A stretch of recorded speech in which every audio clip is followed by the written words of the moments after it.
Welcome back, everyone. Our third set of the day, and it is a banger. We've got our two competitors that are both 3-0 here. We've got Hera against Lierrey. I'm here with Dash to bring this to you, and it's going to be a good one. You heard ACCM predict 3-2 for Hera. I'm going to predict 3-2 for Lierrey. Okay, let's go. I love that. I was going to say 3-2 either way would be a dream of a set for us here. And I think one of the important things, and to your point, in being able to predict Lierrey, in the era of Hera, there's only a couple players. Any player, I think, can take a game off of Hera. There's only a few players out there that I would ever have confidence in being able to take a series against Hera, and Lierrey's one of them. Yeah, and Lierrey's just brought himself to a new level this tournament so far. His victories against, especially against Viper, was really, really clutch. And then the victory last night against Mr. Yo, we all thought that was going to be a super long series. He swept him 3-0. And the maps were maps that usually are played long. Lierrey was finishing the games fast. Well, and that's what I love about Lierrey at this tournament is he's returning to the style that we know and love him for, right? Which is, hitting those timings. He's going to beat you up to the next stage, whether you like it or not. He's going to have that kind of perfect eco management, but he's not going to drag the game out and let you equalize with maybe better strategy. He's going to end up out-microing you with the perfect army composition and the game nice and early. I think that's the kind of thing you have to do against Hera. You can't let Hera be comfortable. If Hera is playing a game comfortably, you are losing that game against him. Exactly. And not a lot of players can put Hera out of his comfort zone nowadays. He's so ready to deal with any possible situation. He's got beautiful Age of Empires that he's playing for the last 2 years now, and he seems inevitable at some points. But what I like to see from Lierrey, and what I'm seeing here is once that initial push fails, he's adding eco. He's getting his upgrades. He's adding farms. When Lierrey's not at the top of his game, he's still devastatingly dangerous with that first push, but he doesn't do the little things behind. He's doing all those little things. Yeah. Now, when it comes to making Hera uncomfortable, not an easy task, but your first opportunity to do that would be in the draft, right? Is there a way that you can finagle a good map for you, a nice Civ matchup here or there, and you'll take any advantage you can get against the best player in the world. And with that, let's go ahead and dive into the draft. Take a look at what our players have in store for themselves today. We're kicking things off on Copenhagen before we have Arabia and High Tides as home maps for Hera, Citadel, and Bedouins over there for Lierrey. I love seeing the Citadel pick. He's actually played that map pretty fabulously throughout the tournament. Yeah, I mean, Citadel is a map that's very technical at the beginning, and that's what Lierrey needs to drive towards, right? Those super ultra technical maps where you can gain an early advantage and snowball that to a victory.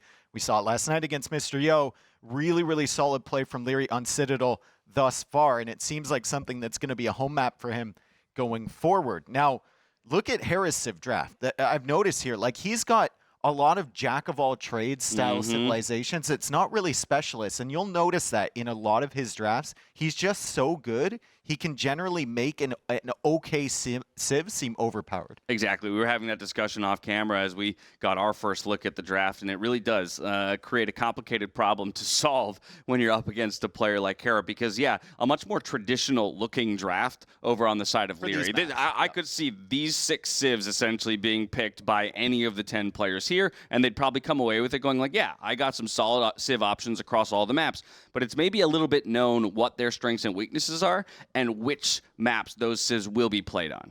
Yeah, and with Hera, I mean, Mongols can be, with his style, he could pick that on Citadel. He could pick that on High Tide. He could pick that on Arabia.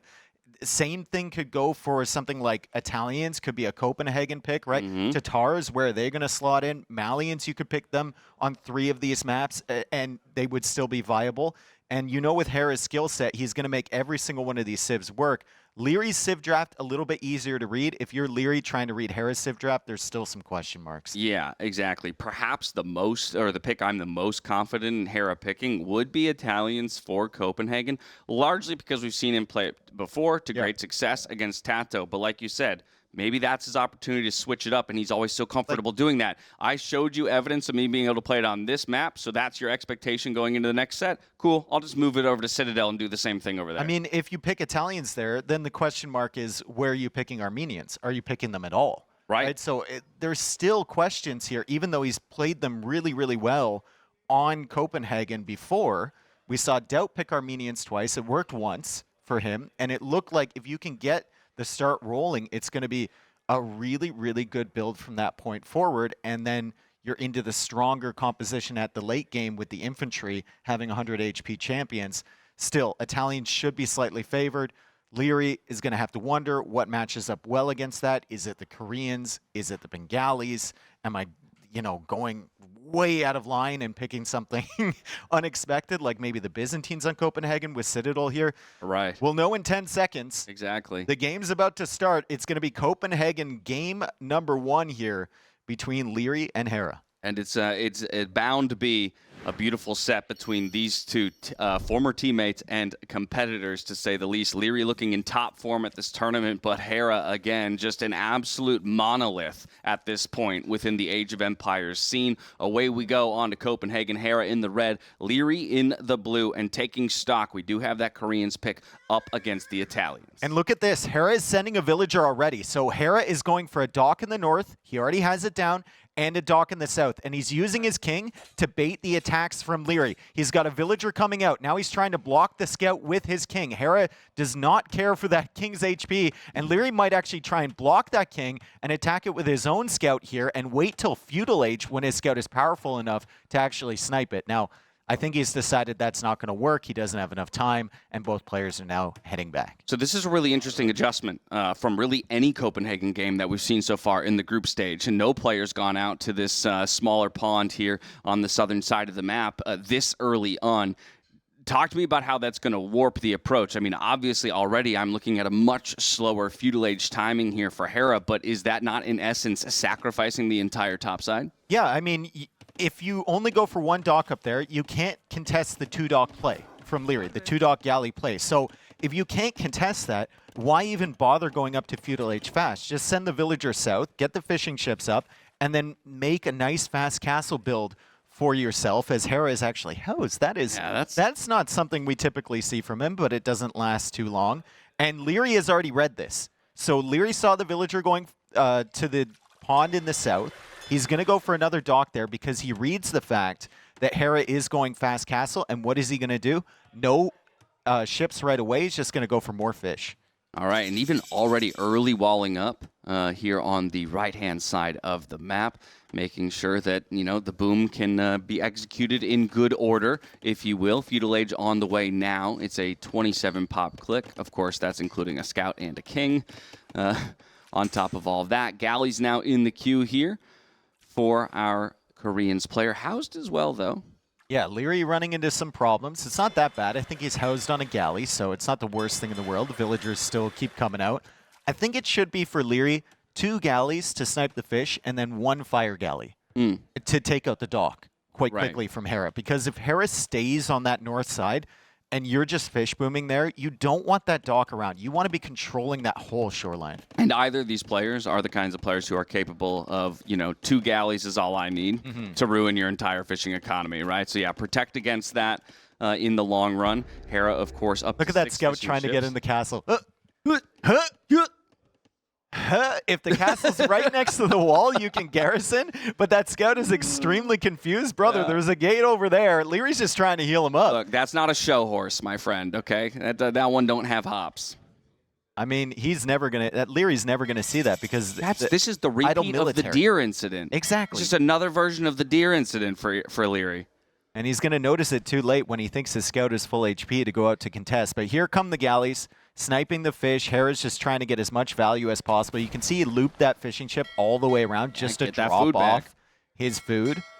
And he knows that those are gonna die. Now Lierrey adding in that fire galley. So Lierrey's going to track the movements out of that dock. As soon as he sees a flag on that dock, I think it's more investment from him.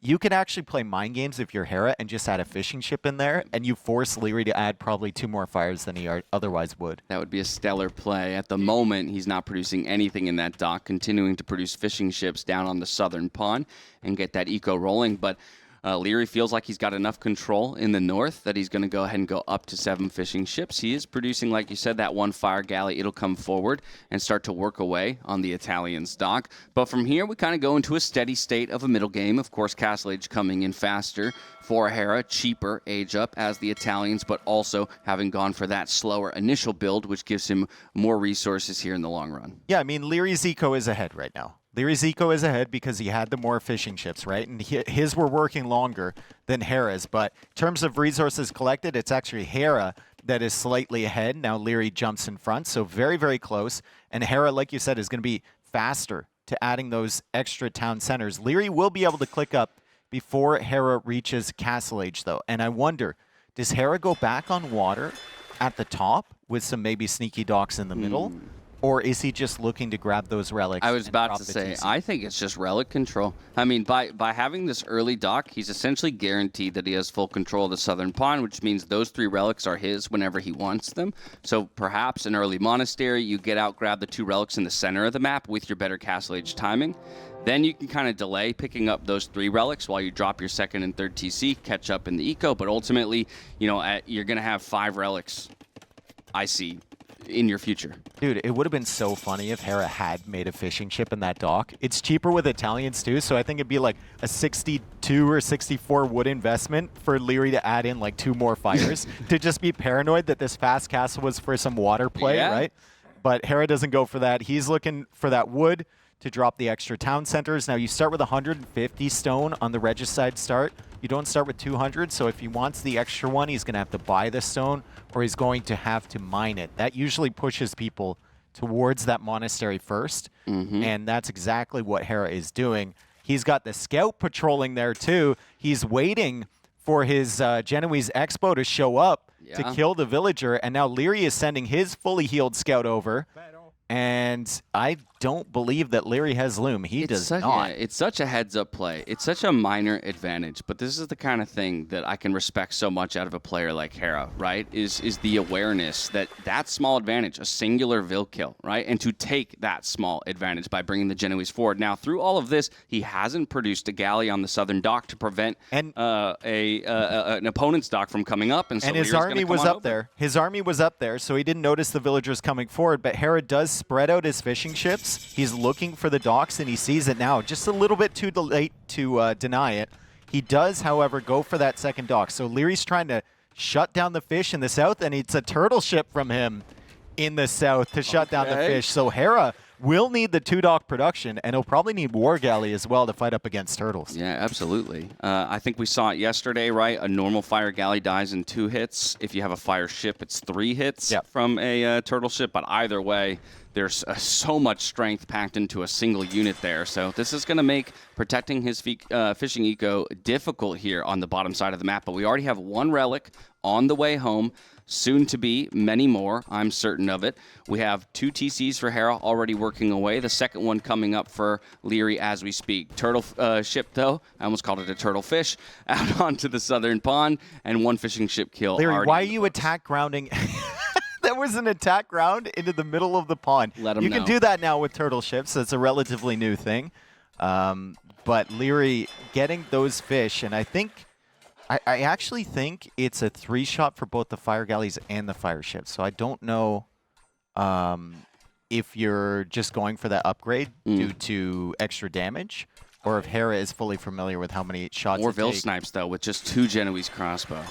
And a fishing ship following up. So Lierrey's confident that it's only 1 turtle ship needed to snipe the fish, or maybe that's all he's interested in doing. Yeah, well, he did already remove all of the fishing ships from the water, and he's sporting 8 across the map himself. So a definite advantage for him there, and already working on a 3rd TC out here on this southern wood line, securing a very nice wood eco for him. There's the 2nd relic picked up by a monk. Just needs to stop home. Gotta stop him from getting these 3, right? Yeah. Just feels like that's something that's absolutely necessary. Lierrey still hasn't added a ton of fish up north. I don't know if he's interested in the nice hit. Fish boom. Let's see if he attack rounds here with the turtle. He does. Beautiful. Okay. Nice job from Lierrey. And what an over-investment maybe from Hera, but there's a 2nd turtle ship now. I don't think that's enough. No, it's not enough. So I think actually leaving it garrisoned is the right play, ultimately. This one will go down, maybe trading out 1 kill just before it does, and then Hera will turn his attention onto the dock. So I think in the end, especially 2-dock Italian player against single-dock Koreans player, he will wrestle control this pond back, eventually get those relics over onto his side. But he is ultimately the later player to the 3rd TC, and we still see an economy advantage for Lierrey. Yeah, Lierrey just holding on to that eco res collected advantage. I mean, he's going to have two turtle ships now. He's got to time his shots well. He can't overshot on these fires. So it's one shot for the weak ones each. And now Lierrey loses a turtle ship, but there's 2 fires that are very, very weak. He takes out another one. Should try spinning. That's a good trick. And he does it again. However... Tail whip him. 360. Tail whip. Exactly. And Hera still takes it out regardless. Regardless of the flare, Hera takes it out. Lierrey will need to move more docks along the shoreline in the north to make those fish more efficient, and he's added that 3rd town center, so he's trying to keep up with the villagers from Hera. However, already 2 relics in the monastery from Hera, and 3 relics more sitting on that island, just waiting for Hera to pick them up. Transport about to pop out. The monks will head on down, get loaded up. One's already waiting on the shoreline, ready to go. We'll pick up those relics, and soon we'll be generating boatloads of gold here. Already 200 in the bank just from the 2 relics that he's secured. It's interesting how Hera's style has shifted over the years. Like, he would have never liked to play a map like Copenhagen. Right. And now Copenhagen is almost his favorite map in the pool.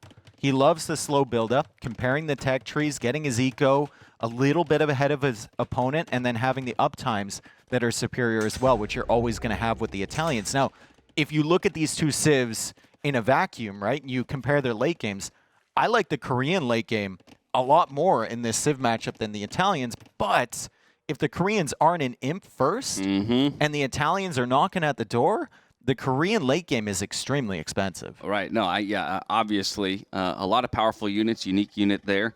In the War Wagon, extraordinary for the Koreans. But like you say, the Italians obviously have the edge typically in getting up to the Imperial Age.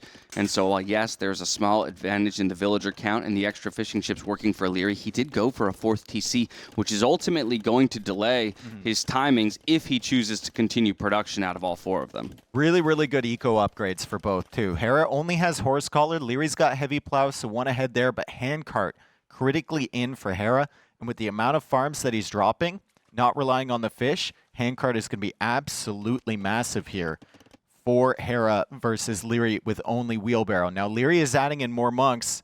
Maybe he wants to go to the south and convert the fire ships, but it's too late. The relics are already gone. There's only 1 down there. Yeah, no, this is feeling good for Hera to a degree.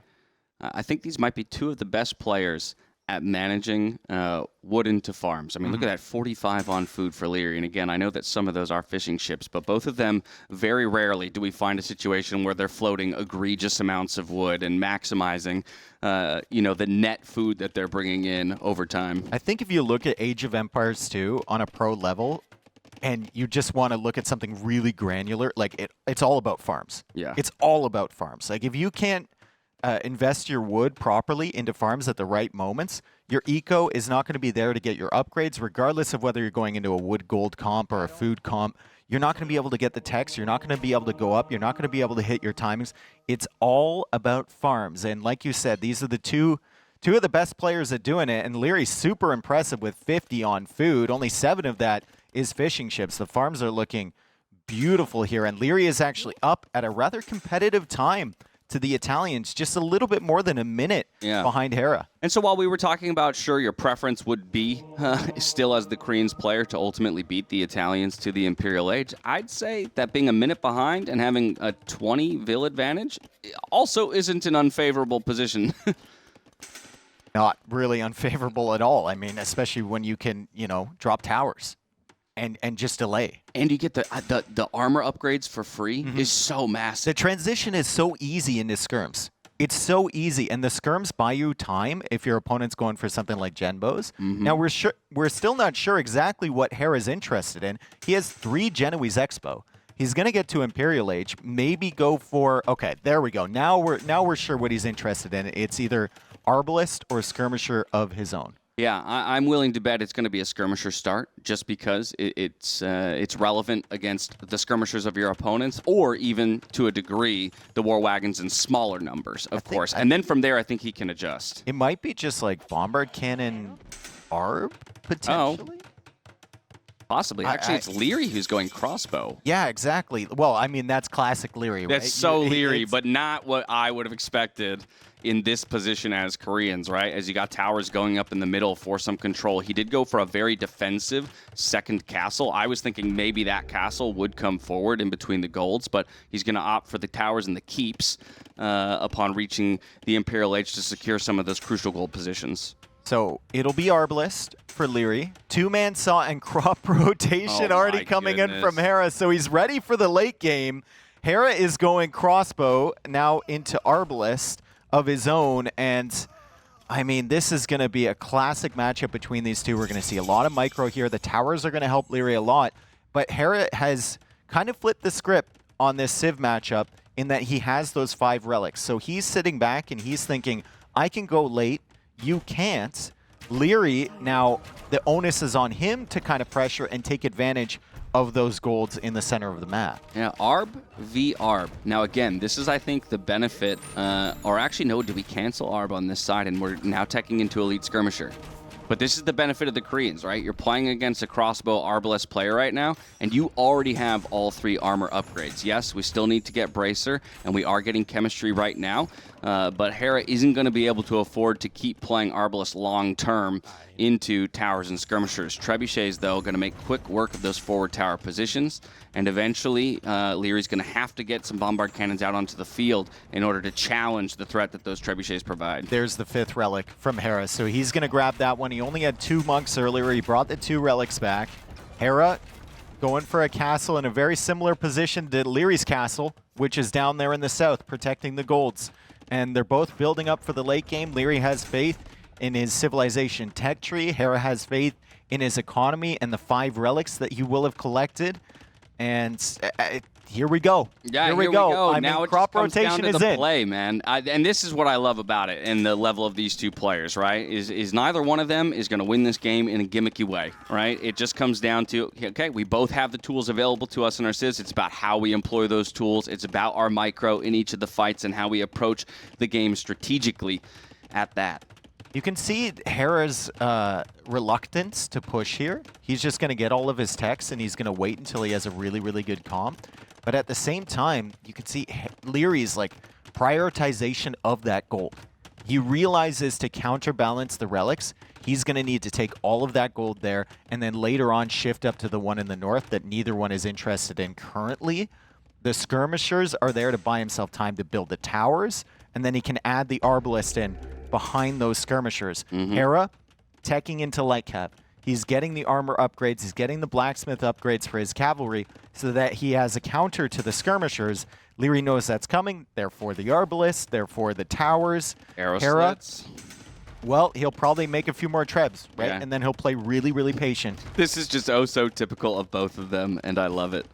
We've got Bloodlines coming in now. We'll get those final armor upgrades for Hera. Lierrey had way too much respect there for Hera. He expected him to dodge with the Arbalest, so he attacked rounded where he thought he would dodge, and Hera didn't move. I mean, that's the beautiful thing about this. These guys are so familiar with each other, right? And you get to a point where knowing each other so intricately will change the way you approach playing that person. Arbalest pop out, trying to snipe the bombard cannons. Got to stay away from the towers. Would love to see the unique tech come in from Lierrey for the extra range on those towers. He's not usually a guy that knows the ins and outs of the unique techs for all the civs, but I think at least he should know that that gives him extra range, and that's going to be super, super valuable in this matchup. And now they have standard victory. Lierrey, this literally just happened in the last tournament you were in. Fortunately, we are live here as Lierrey lands a huge shot on the Arbalest, and we will have time to go in there and tell Hera to eject one of those relics and then put it back in again. Good snipes on the bombard cannons from the Trebs. Still 3, though, over here for Lierrey. Trying to get in and find purchase onto that castle. He's the one with the initiative right now, but remember behind all of this, everybody, that we do have those Hussar techs coming through. At least the 3rd armor upgrade has completed. Yeah, and we've got 13. He's hiding this from Lierrey. I think Lierrey can expect that this is to come, but the question is, will he be surprised by the numbers when Hera does finally decide to jump and commit? Losing 2 trebuchets, though, is big because these towers are going to do work against Hussar. Yeah, like, if sure, you have the Hussar switch behind, but is it going to be enough with, what, 6 towers up? Hera feels like he needs to go now because he sees another tower. He feels like this is his opportunity. He's coming in with the Hussar. Oh, Lierrey with the gates around the bombard cannons. Oh, he can't get those gates down, one. though. Oh, man, it would have been beautiful. It would have been beautiful, and Hera's going to snipe some bombard cannons. I don't know if he can get them all. Yeah, we're getting some repairs on a couple of those bombard cannons, but still, the Hussar numbers look solid. It gave him his opportunity to jump. He's going to buy himself some time as the castle gets repaired back up to full health. Of course, this is still a fantastic position for Lierrey to have locked down. Full control over the center of the map and those golds, as those might become particularly relevant for him in a game against a player with 5 relics. Hera's already accrued over about 2k gold now by just bringing those 5 relics in. That's still sick, though, from Lierrey. That is not a typical Lierrey play. To go for the gates to protect the bombard cannons. He tries to go for another attack round there, can't quite hit. And I think this setup that Lierrey has is slowly starting to dawn on Hera as he came in there with the Hussars and they died so quickly and Lierrey was able to produce some more bombard cannons. It's like a level in tower defense right now for Lierrey as he watches these Hussar come in and they're unable to snipe the bombard cannons, maybe getting one here. Hera charging in with all of his cavalry and they are just getting farmed by these towers in the Arbalest. Yeah, looking for another commitment onto the bombard cannons. At the very least, what I will say is Hera is happy to trade Hussar lives all day, right? If all I'm sacrificing is a food unit just to buy myself time, let my gold count keep ticking up, and let you slowly deplete yours, ultimately that will work in my favor if the game extends for, yes, another hour or more. And he's taking out the towers behind this. Slowly taking out the towers, but the problem for him is once Lierrey fully techs into help. And Lierrey has got the halberdier upgrade. He's just getting the armor upgrades now. The Hussars are going to find a lot of difficulty sniping these bomber cannons when there's halbs around. And the first halbs just arrive. The number of towers is just absurd here. Insane. Fully upgraded, aside from that Yipseong, I believe. No, it did come in. It did come in. Okay, he did manage to get it. Fantastic. Good to see. Good to see. We still have 4 bombard cannons on the field. We've got 4 in the queue as well for Lierrey, so he is really thinking about committing to one final push, and that's probably where the halberdier will play a big role. If he can get the numbers up, if he can get that final armor upgrade, that might be his opportunity to actually bring this castle to the ground. I want to see some trebs from Lierrey. He's got the setup now. He's got the halbs to protect them. I think the bombard cannons are adding way less value than the trebuchets right now if you're looking to start taking down that castle from Hera. And the Hussars split around here. Great movements from Hera, but it's not really going to matter, is it? How many bombard cannons can he get in exchange for 40 Hussars or 30? He got one. Amazing play from both. Amazing play from both. They're both being so patient right now. Lierrey trying to snipe those Arbalists. He's slowly building up trebs behind, even going for treadmill crane. I said trebs, not tread. But it's such a great tech, especially for Civ like Koreans, right? You got to keep replacing these towers and just make it that much more difficult for Hera to ever gain some ground. Folks, don't worry. They're in the other room. We can stop them before the People are already panicking. 114 years! Yeah. 114! We've got the time. Don't worry about it. They're right over there. Yeah, there's a good chance this game ends before that countdown becomes relevant, right? Either with Lierrey amassing a big enough ball of bombard cannons and trebuchets to actually push this position back, along with the halberdiers and the arbalists, or for the opposite to happen, right? Yep. Hera is currently making slow, ever so slow progress by pushing one tile back at a time. Now going to resituate the trebs to work on the next line of tower defense. See how difficult this one treb makes life for Hera? Now he has to toss in all the Hussar to try and snipe that. He's going to snipe the treb because it's a high priority target for him. He tosses away all those lives. If Lierrey just rolls forward with another one, and the bombard cannons can just roll around to the other side because they're not getting sniped by the Hussar. The extra range on that treb is going to soak up a lot of stone from Hera, and Lierrey can come forward, attack round in between those two trebs, and take them out. And now the arbalists are coming in from Hera. He's taking a risk here to snipe the bombard cannons. He's gotten one. He gets a second. He gets a third. Wow. Honestly, it feels like he got away with something there to get 3 down while diving underneath those towers and into a little bit of a choke point. Now, granted, we still have 1 trebuchet alive here for Lierrey, which will start to work away on the castle. We're also managing to remove a couple trebs from the field on Hera's side of the map, but once again, I'm seeing 1 tile at a time. Hera creeps ever forward. I mean, Lierrey's kind of falling behind in population. He's actually still making villagers right now, back up to around 50 on food, but the production seems kind of stalled from him. Hera just has the Hussar coming out way faster. Lierrey's only got the 3 barracks there up front producing the halbs, and the rest of them are behind. Still missing that final armor upgrade for the halbs, which could matter. Very relevant. Very, very relevant. Oh, as I say it, he clicks it. We do have architecture coming in on the other side here for Hera, so refusing to let go of this castle position by just reinforcing it that much more.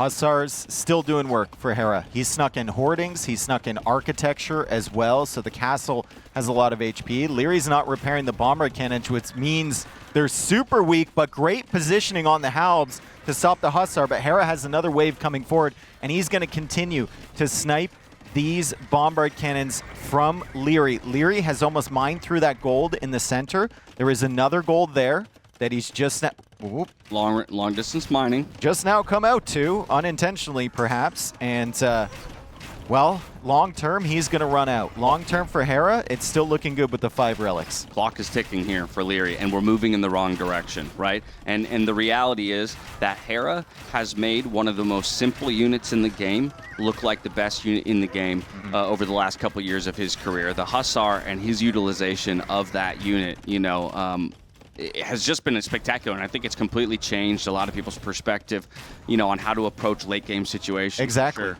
And a lot of it is due to the mobility of them. A lot of it is due to the fights that he actually takes, what he prioritizes. He's actually raiding, I think, in the back of Lierrey's base as he attempts to push forward here.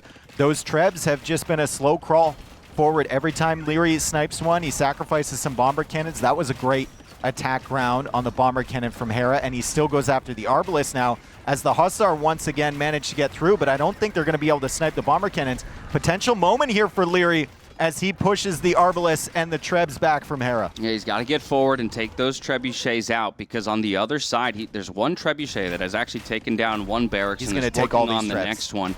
He will manage to take these 2 trebuchets down. The Hussar numbers are building back up.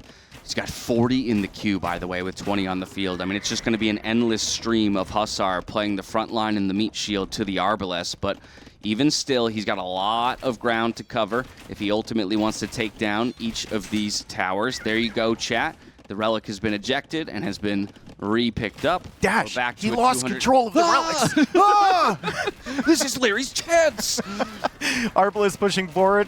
Gets a couple good shots with the bomber cannons, but the Hussar, again, Hera just loops around, and he prioritizes the Treb once more. I would have loved to see more Trebs from Lierrey. Would have loved to see like a 3-4 Treb stack from him with the Halberdiers protecting, but Hera makes it so difficult because Lierrey's trying to protect his bomber cannons at all times. Lierrey almost mined through that goal we can see on screen. The other one to the north, that's being harassed consistently by Hera. Hera knows that that is a priority for Lierrey right now. It's a really good point on the Trebs, right? Because we're in this situation where it feels like every wave of Hussar maximum could kill like 2 Trebs. Yeah. So to your point, if you get 4 up there, not only are you just putting more pressure on the castle, at worst, maybe 2 of them go down, and before the next wave comes in, you actually might take that castle. Yeah, and I mean, 4 Trebs in a weird way is easier to protect than 1 Treb, because the Halbs, like, they kind of block off space. So the Halbs can kind of sit in those little areas between the towers and prevent the Hussars from going in there.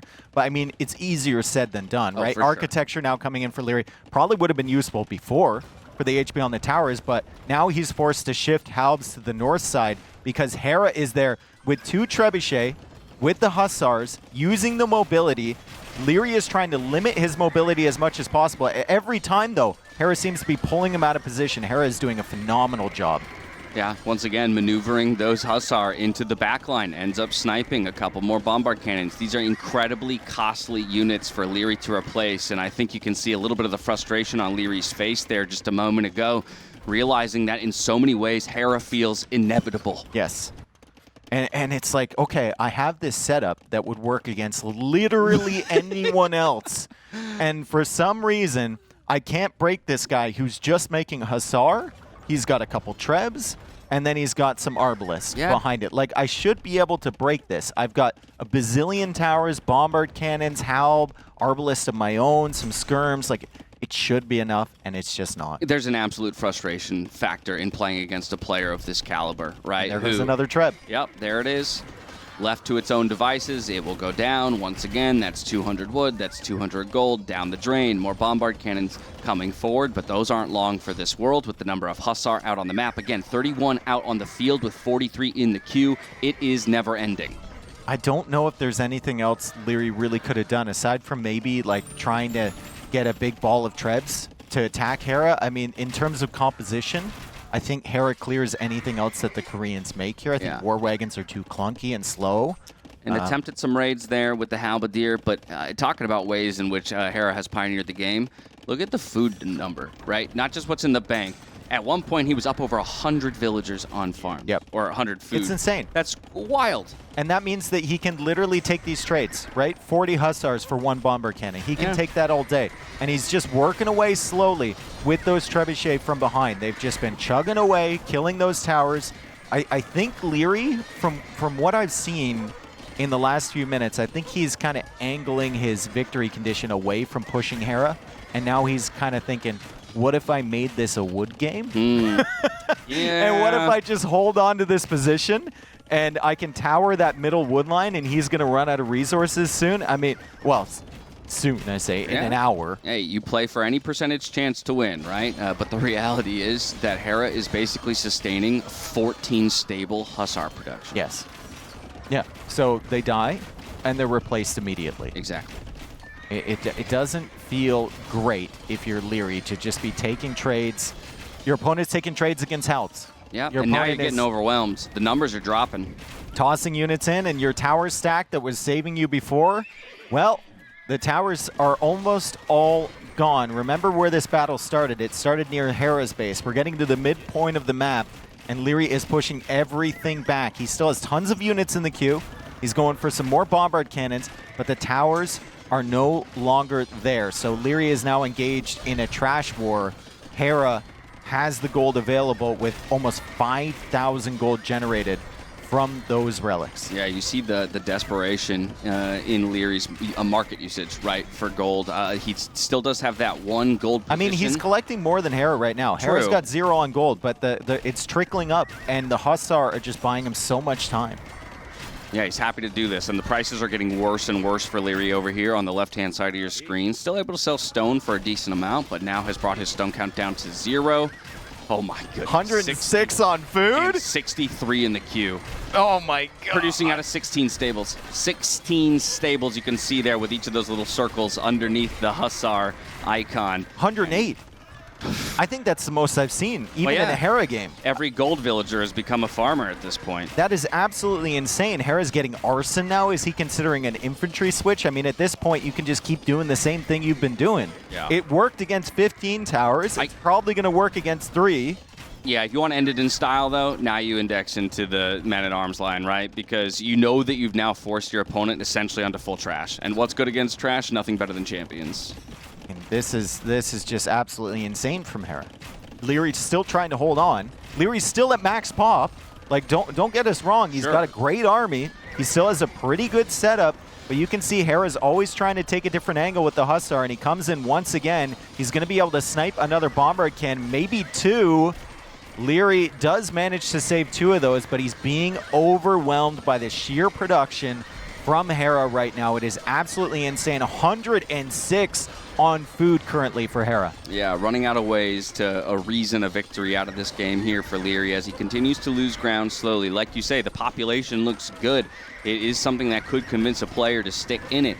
But at the end of the day, I don't see what army composition is going to save you from what's bearing down on top of you. More halbs, More skirmishers for Lierrey. Still pop cap. You do not resign at 200 pop. Right. Even if you're Lierrey, like even if this has been happening, you really don't want to resign at 200 pop. He's still got the gold up there. I'm surprised that Hera hasn't prioritized this more. No, and now he comes over with the Hussar. It gives an opportunity for Lierrey to push forward, but Lierrey only has condos. One bombard cannon behind. Don't have to go through all of the upgrades, right? You can just start producing the condos immediately, and they at least have all of the blacksmith upgrades at their utilization. Villagers go down on the gold. Lierrey will have to replace those if he ultimately wants to bring in the rest of the gold remaining on the map, because otherwise he's playing with just wood and food. I mean, and I want to say, like, Hera's going to have to spend a lot of wood on those farms, but remember how quickly he got crop rotation? Yeah. He got crop rotation when he was advancing, like, or just after he advanced to the Imperial Age. He could also farms are going to have so much food on them. He could delete every villager and still produce Hussars for a while. I mean, it's crazy. Although he did just sell 2,000 food for 280 gold. What a deal here in game number 1. Yeah, and then another 1,000. So yeah, ejected 3K. You know, I wonder if part of that too is just driving the food price down to its minimum. Or was it already at its minimum there? Oh yeah, 140 for 1,000 is the minimum already. Yeah. I've seen Lierrey sell some food. I think it's been there for a while. Yep. Big armies for both, 78 military for Lierrey. There was a little calm there before the storm. And Hera just sold 3,000 food. He was at like 1,000 food in the bank, and he's already up to 5,500. It's absolutely He actually insane. needs to lose population so that he can make more condos. I think right now he's just chilling. I think he's absolutely chilling right now. I actually might want to see him, if he's going to make condos, he still has control over the pond in the south. Like, transport a villager over there and just make the barracks on that side in Lierrey's eco. Could be a pain. Well, yeah, more than a pain. Could be game ending for sure. Well, I mean, at this point, what is going to be game ending? I mean, we've seen the same part of the screen for the last hour. Yeah, well, this is perhaps a start.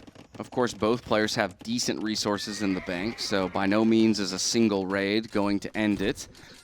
But I do feel like Hera, again, with full control over the relics and the gold still coming in. You see some siege in the queue for him. Petards for Lierrey. He's thinking about a snipe.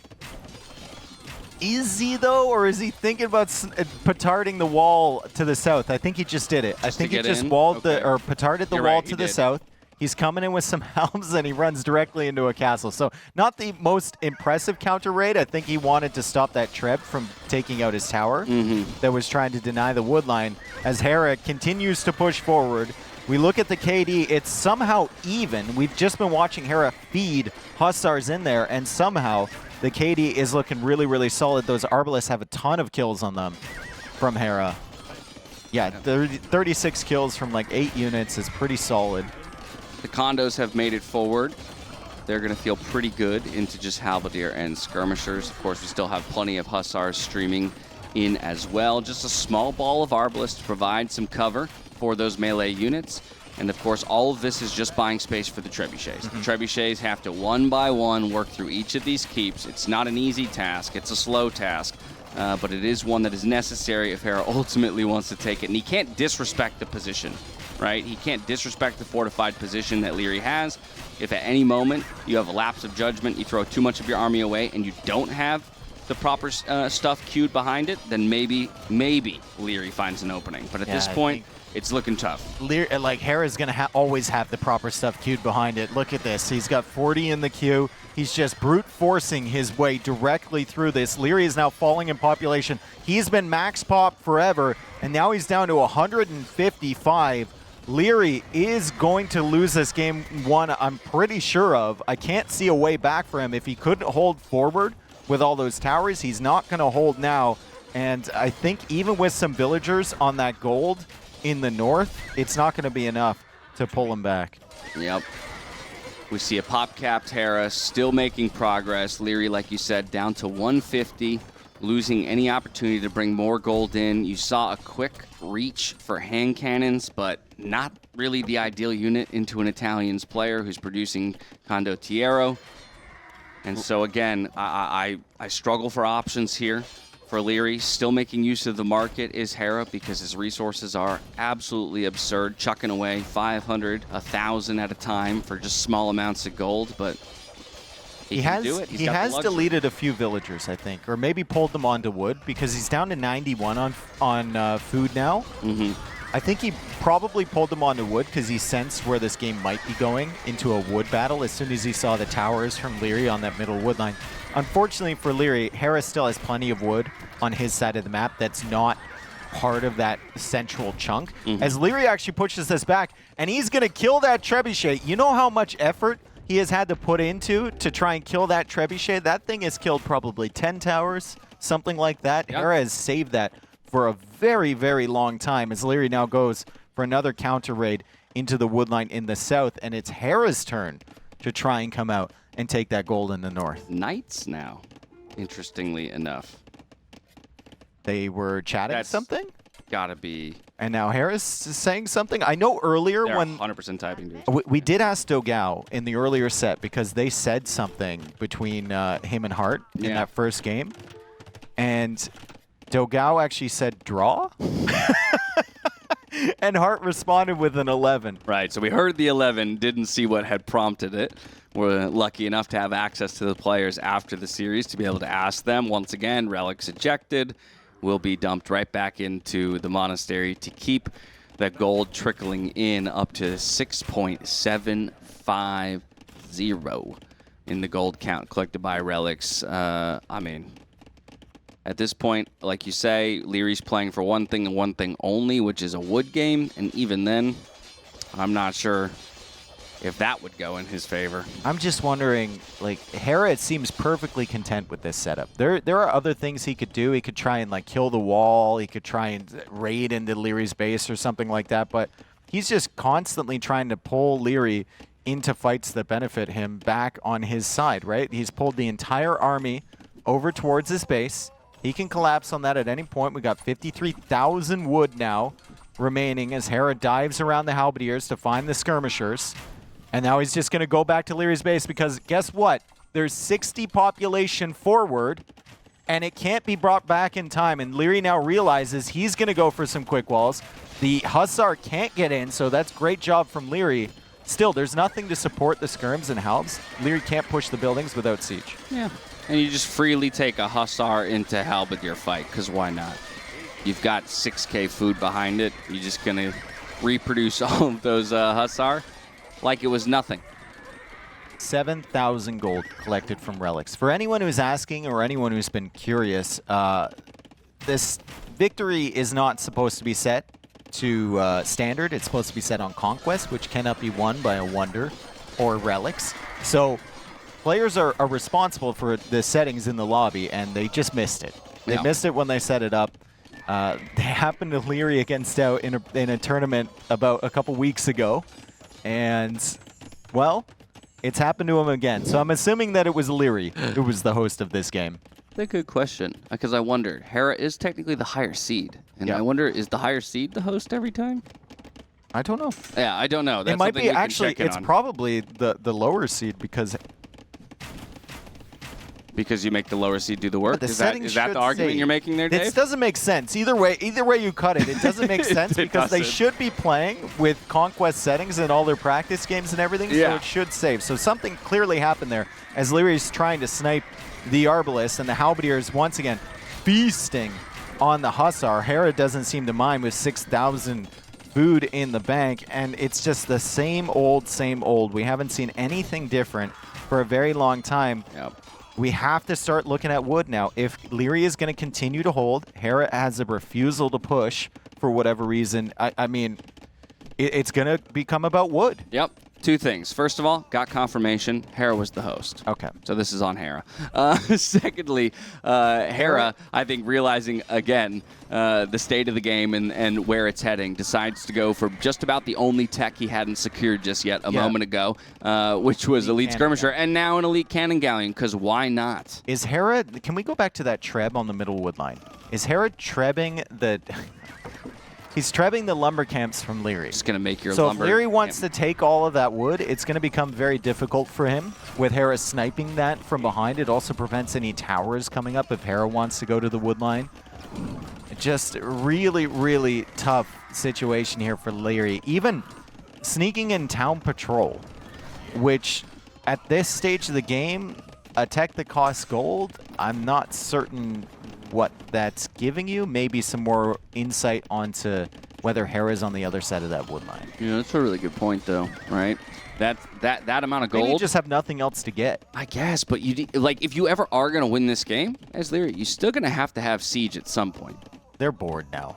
They have to be bored now. Lierrey's dancing with Halberdier against Skirmisher. Hera's dancing with the Hussar in front. And it's just, this is something.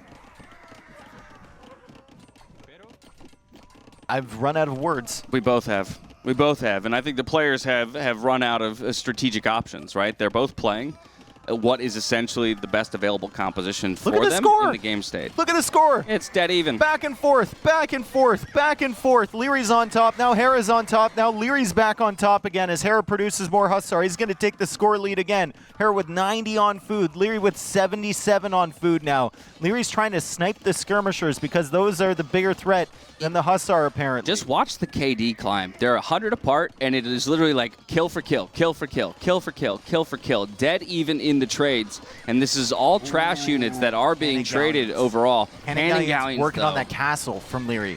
They're working on the castle from Lierrey, which is kind of protecting there. That's killed quite a few Hussar that have come in and attempted to raid earlier on. So that could be a really, really nice snipe there from Hera. And you know what? This is what the relics bought him, right? The fact that he still has gold at his disposal at this point in the game means that he can sneak in those couple of extra technologies, those absurdly expensive ones and somewhat niche ones where, yes, all you need is 2 or 3 elite cannon galleons, and all of a sudden the space is going to get restricted here. That central wood line is going to become that much harder for Lierrey to sit on because with trebuchets and those cannon galleons, all of his buildings are going to get pushed back. Where's the treb from Lierrey?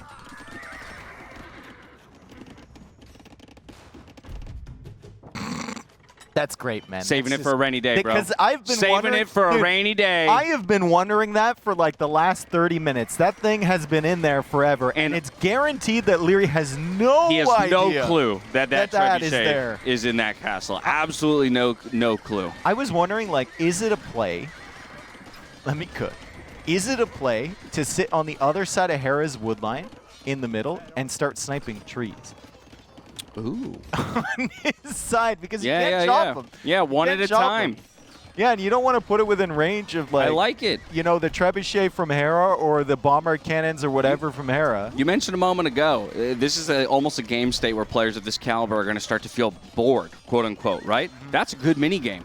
Yeah. Treb sniping trees. And it's not immediately, like, it's not something you would immediately notice if you're Hera, right? Like, Hera's sniping the lumber camps. Lierrey's not building anymore. Lierrey's still pop capped at 176 pops, so his production is really healthy. Same thing with Hera, and Hera is banking gold. He hasn't been spending his gold on anything. He's just getting the gold from the relics, 8.5K now from the relic gold generated. Now, Vodka a moment ago showed us that there was still 2K gold available on that central gold pile, but it just seems impossible for Lierrey to ever get villagers out there. Why would you go out for that if you're Lierrey at this state of the game? Every time you go out there, the Hussar hit you over here, right? And the Hussar are just trying to brute force their way in once again. Hera, having some pathing issues, can't get in, loses a lot of Hussar.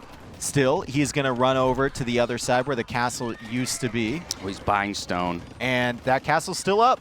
The castle is still up against those cannon galleons. Lierrey has been repairing that. Hera is going to lose the Hussar to the castle. But still, like how does Lierrey push? It's an impossibility.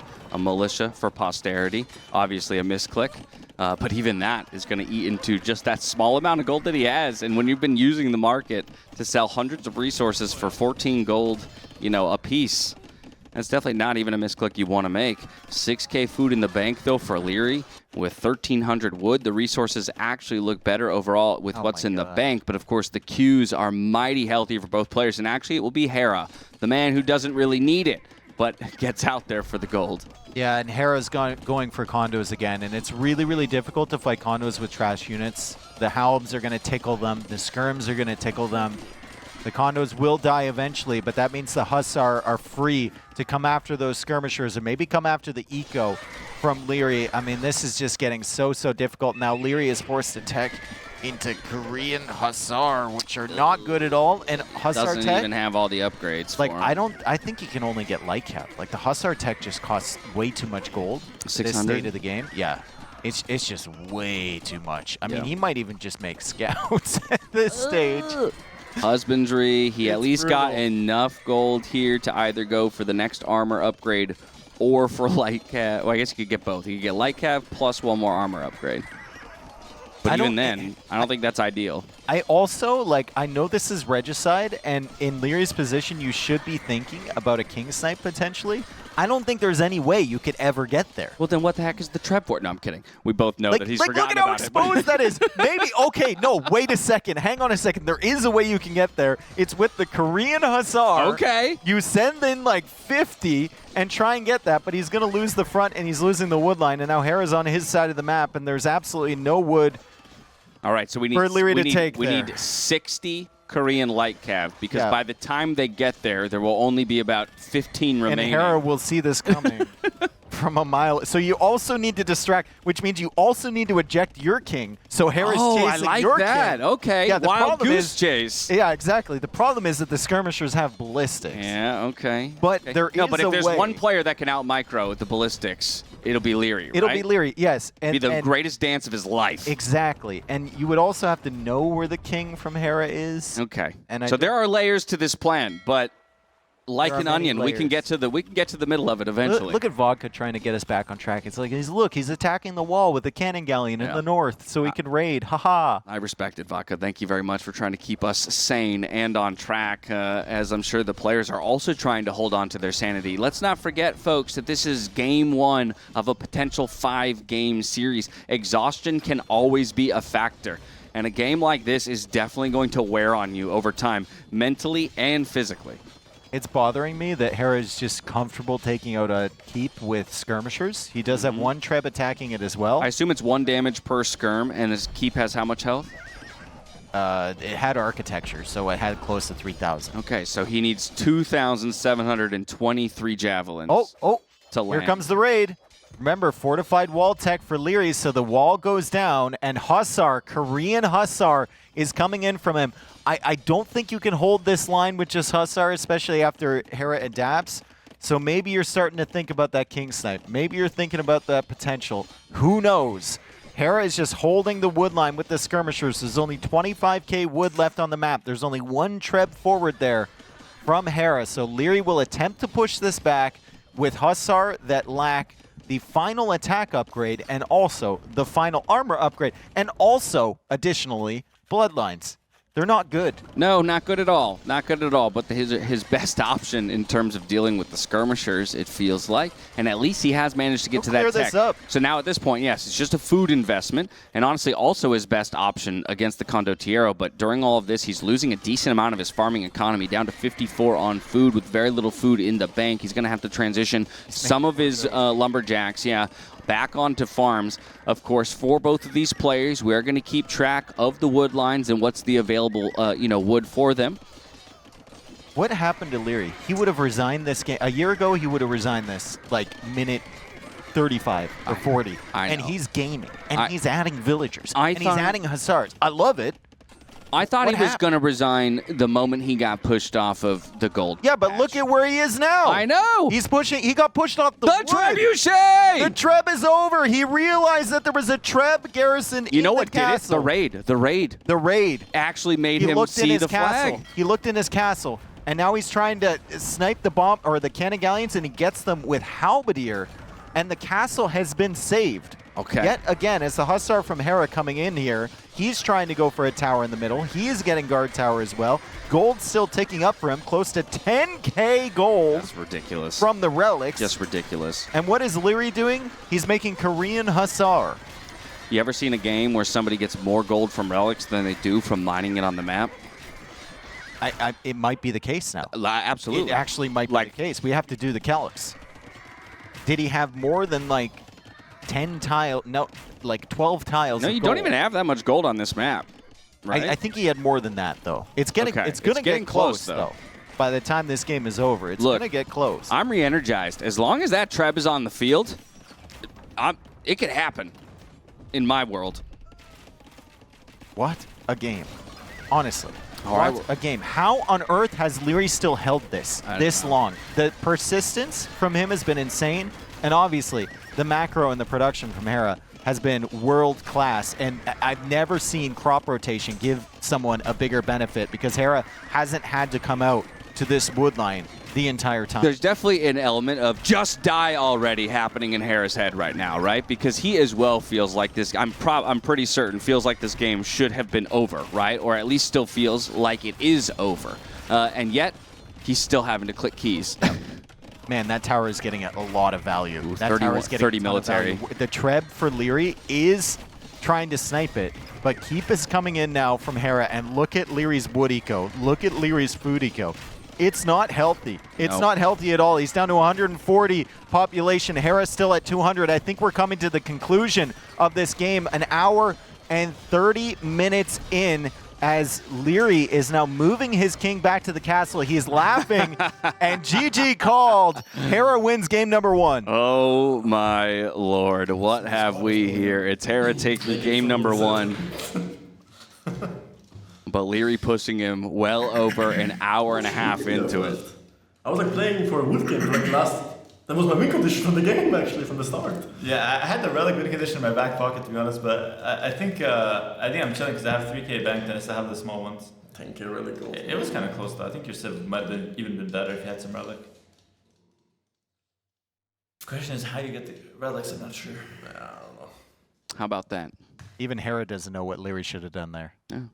He's like, I think you needed to contest the relics, but how do you get them?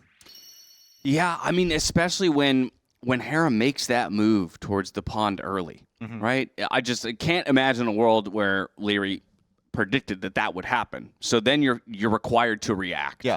And unfortunately, the reaction wasn't there to deny the relics. There was the attempt, bringing the Vills down for the dock and the couple turtle ships, but not a big enough investment to keep him off of water there. And ultimately, the fast castle play from Hera is what works out for him. He's the quicker one to the monks. He secures the 2 open relics in the middle of the map. And then because of his commitment to the pawn in the bottom, he gets all 5. And again, it just feels like at times Hera can do no wrong. Yeah. Right? Because it's not a strategy that I would have ever assumed was going to come out. And yet, boom, the moment you see it, you go, I understand. I understand how this works. I think Lierrey, once again, it all comes back, for me, it comes back to the fact that Lierrey didn't have a Treb stack to push. He kept making bombard cannons. At one point, I think he had 6 with like 5 more in the queue. Yeah. And those are so much easier to snipe for Hera going against towers and halbs because they're moving into vulnerable positions. You can surround them easier than the Treb. And minorly more costly. Yes, right? exactly. They are 25 gold, 25 wood more expensive, right? I know Lierrey was trying to deal with the Arbalest, so you do need a few bombard cannons. I think the Trebs give you a lot more value against the castle, and you can even engage in just a Treb versus Treb war. The Arbalest can't snipe them. We saw them snipe so many bombard cannons, but that's such a tiny thing in this game that lasted an hour and a half, and we saw, what, over 3,000 kills? Yeah, if that's where we're nitpicking, you know, like, get out of here. Just get out of here with that kind of criticism. You know what I mean? These players are absolute monsters. They played their hearts out. I think with that, as we kind of rest and retool towards game number 2, we're going to throw you to a quick break. When we come back, we'll figure out what map, what civs the players are selecting here as Lierrey tries to even it up. See you in just a bit. And now, a word from our partners.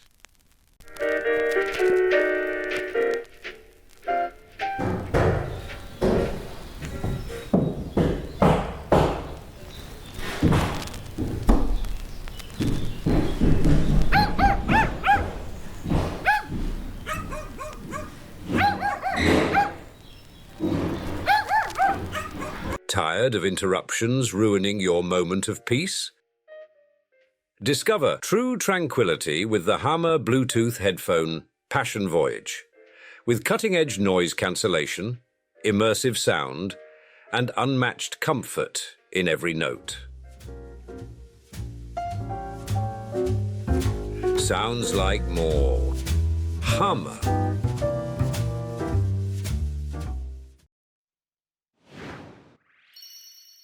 Welcome back to the Noble Apartment Cup, where Hera and Lierrey are currently up on the stage doing battle. It was Hera who came out on top in game number 1, but I got good news for both you, Dave, and the viewers at home. If you're looking for a bit of a pace change here in the series, you're about to get it, because map number 2 gonna be Bedouins. Bedouins, and I'm really interested to see what Lierrey goes for here. It was actually Hera that banned the Chinese in the Civ draft. Lierrey, once again, planning on picking Bedouins and doesn't ban Chinese as the lower Civ, a bit of a question mark. But Got thrown a bone there by Hera. Yeah. Or no, I guess, I wonder if it was Hera's pick on Bedouins or if it was his. Either way, Lierrey's going to go to it. And my question was whether Lierrey would go for the Huns in this situation. And the answer is no. Lierrey is going to go for the Byzantines on Bedouin. A very, very interesting choice considering the fact that, you know, he's got Citadel. And he's got High Tide, 2 maps that Byzantines could be really good on. I expected Byzantines 100% on Citadel, like you said, because that's where he's used it to. Think about the Civ matchup, though. Byzantines against Gujaras. Feels pretty good. Feels really good. Feels really good. Right? You just counter their camels with your own camels that are cheaper. What else are they going to make? No, I mean, it's a great call if this is what his idea was, predicting the Gujaras pick out of Hera. I'll be honest, I kind of was thinking that the Tatars would be more the pick here for Hera, just making use of extra food on each of the sheep. Of course, there is still a sheep bonus here for the Gujaras and a lot of sheep to be found on the map. Now already 9 garrisoned into that ville. So the slow trickle of food will be nice to have, but in all honesty, there's so much food available on this map, at least early on, before the pressure starts coming through, that I don't think Lierrey's going to be too concerned about that extra trickle that Hera's receiving. It does help, though, and Hera's not using those to scout, right? True. So that's critical. I mean, Lierrey's getting a lot more information from all of these herdables. The trickle, once you get past like 4 inside of a mill, it's really, really negligible. Like, it's extreme diminishing returns. I think I've had a game on like Hyper Random where I had 54 inside mills and I couldn't even barely keep my TC running. Wow. It's actually kind of ridiculous, right? It's a nice little comfort thing to keep your eco somewhat chugging along. But at the end of the day, it's not a massive difference. You can actually see it if you look at the food count. It's a slow tick with all of those things garrisoned. The sheep and the herdables and stuff can also be used later in the transitionary period because sometimes you are cut off from the shorefish. Sometimes you don't have any hunt coming in. And that's really nice to have under your TC just to give your villagers something to do. Yeah, I'm trying to remember, and in the moment, the name is escaping me, who it was. Got pushed by Doubt, if I remember correctly, with towers. Was it Vinch? It was... I know Vinchester played Cumans. Because he very specifically, yes, the 2TC, and he very specifically said the saving grace for him there was having extra sheep. And so, to your point, maybe Hera can make use of those later in the game to kind of balance out the food economy if he gets pushed off of too many of the shorefish. Also taking note of the TC positions very far apart here. As well as the fact that Hera, as you mentioned, has far less scouting information. I'm wondering how that's going to affect the development of both players as we have Lierrey just about to reach the feudal age. I'm really interested to know whether Lierrey will just go spear skirm here or if he's going to open with archers. You see, he's not on the gold yet, but he's still got time to go over there. It looks like he's walling, so it's actually going to be a stable with the Byzantines, even though he only has 5 on food currently. So it's going to be scouts and adapt for Lierrey. It might be the same sort of thought process here for Hera, but the scouts will be out a little bit quicker for Lierrey. I could absolutely see just like a commitment to 2-3 scouts. Again, just make sure you kind of, what's the word I'm looking for? Complete your vision, right? Game. Get that necessary information. Maybe threaten a wood line that's left Hera unprotected. Exactly. Keep Hera on his side of the map. Give yourself some time to wall up, as we've seen Lierrey already has started to do on the left side of his base. Still plenty of walling to go in order to have a complete base of safety. But now we have the stable up here for Hera just as Lierrey arrives with the spearmen. So going to get good scouting information. Just because Hera didn't scout with the sheep. Yeah. Like, Lierrey is already miles ahead in score, and sometimes as a player, that'll kind of get in your head. I don't think Hera will mind. Hera will know exactly why he's that far behind. And now the Spearmen are coming forward from both. Lierrey wants to, like, hide these scouts as long as possible. Probably wants to have 3 or 4 before he reveals them to Hera, but Hera might force him into an unfortunate engagement here if the scout is nearby. And the scout from Hera has spotted the 2 scouts from Lierrey. So all the questions here from Hera are answered, and he's going to try and secure his economy before those scouts can start putting in work. Yeah, I think the only thing Lierrey truly cares about, though, is completing those walls at home. Take a look at the gold and stone position that he has secured safely behind his TC. That seems like a dream position for a player with Byzantines in their hands, right? Get to a game state where you have the counter to absolutely everything your opponent can make. And then from there, just use that Byzantine late game power, the strong castles to slowly push forward and kind of do to Hera what he did to you in the last game. Yep, nice snipe there from Hera on the 1 scout from Lierrey. Behind this, Lierrey is walling, so he is buying himself time with those scouts, and he's actually adding in another one. So this is kind of an overinvestment into the scouts rather than what I expected in just 3 scouts for Lierrey. He's going to go for a 4th one now, and then the archers are being added in. So maybe interested in a full feudal battle here. Yeah, well, I have to imagine it's also in part a response to the numbers that you're seeing from Hera, right? There is still scout production from Hera, and once you see Hera get up to that 5, 6 mark, you really have to be concerned that if your walls aren't fully complete, he'll get in and find some damage, is able to snipe one of those Gurjara scouts, but loses a lot of health in return. He's going to bring his army back now at this point, try and protect those few remaining open areas on his walls. Fully walled. I think he might just be fully about walled. to be. Here on the left-hand side, he's working on it. He's at least got the walls going up, Yeah. but not yet complete. There They we were go. thinking There we about, go. they had the concepts of a plan. As we see the archer Get out of here range with your concepts of a plan. with just 2 archers there, and the 3rd one on the way. Still no fletching for Lierrey, but it's enough to push Hera back, and Hera hasn't gone for the full wall, so Hera's really confident in his scouts right now in tracking the army from Lierrey, and I think if it builds into a dangerous situation, you'll see Hera allocate 3 or 4 villagers into full walling his base because he knows he's got the time. Lierrey still has to respect the fact that Hera has 6 scouts on the field. Yeah, and he's moving forward, though, with 3 spears, 2 archers. I think that should be sufficient, at least to deter the scouts from engaging. There go some more of the walls here for Hera.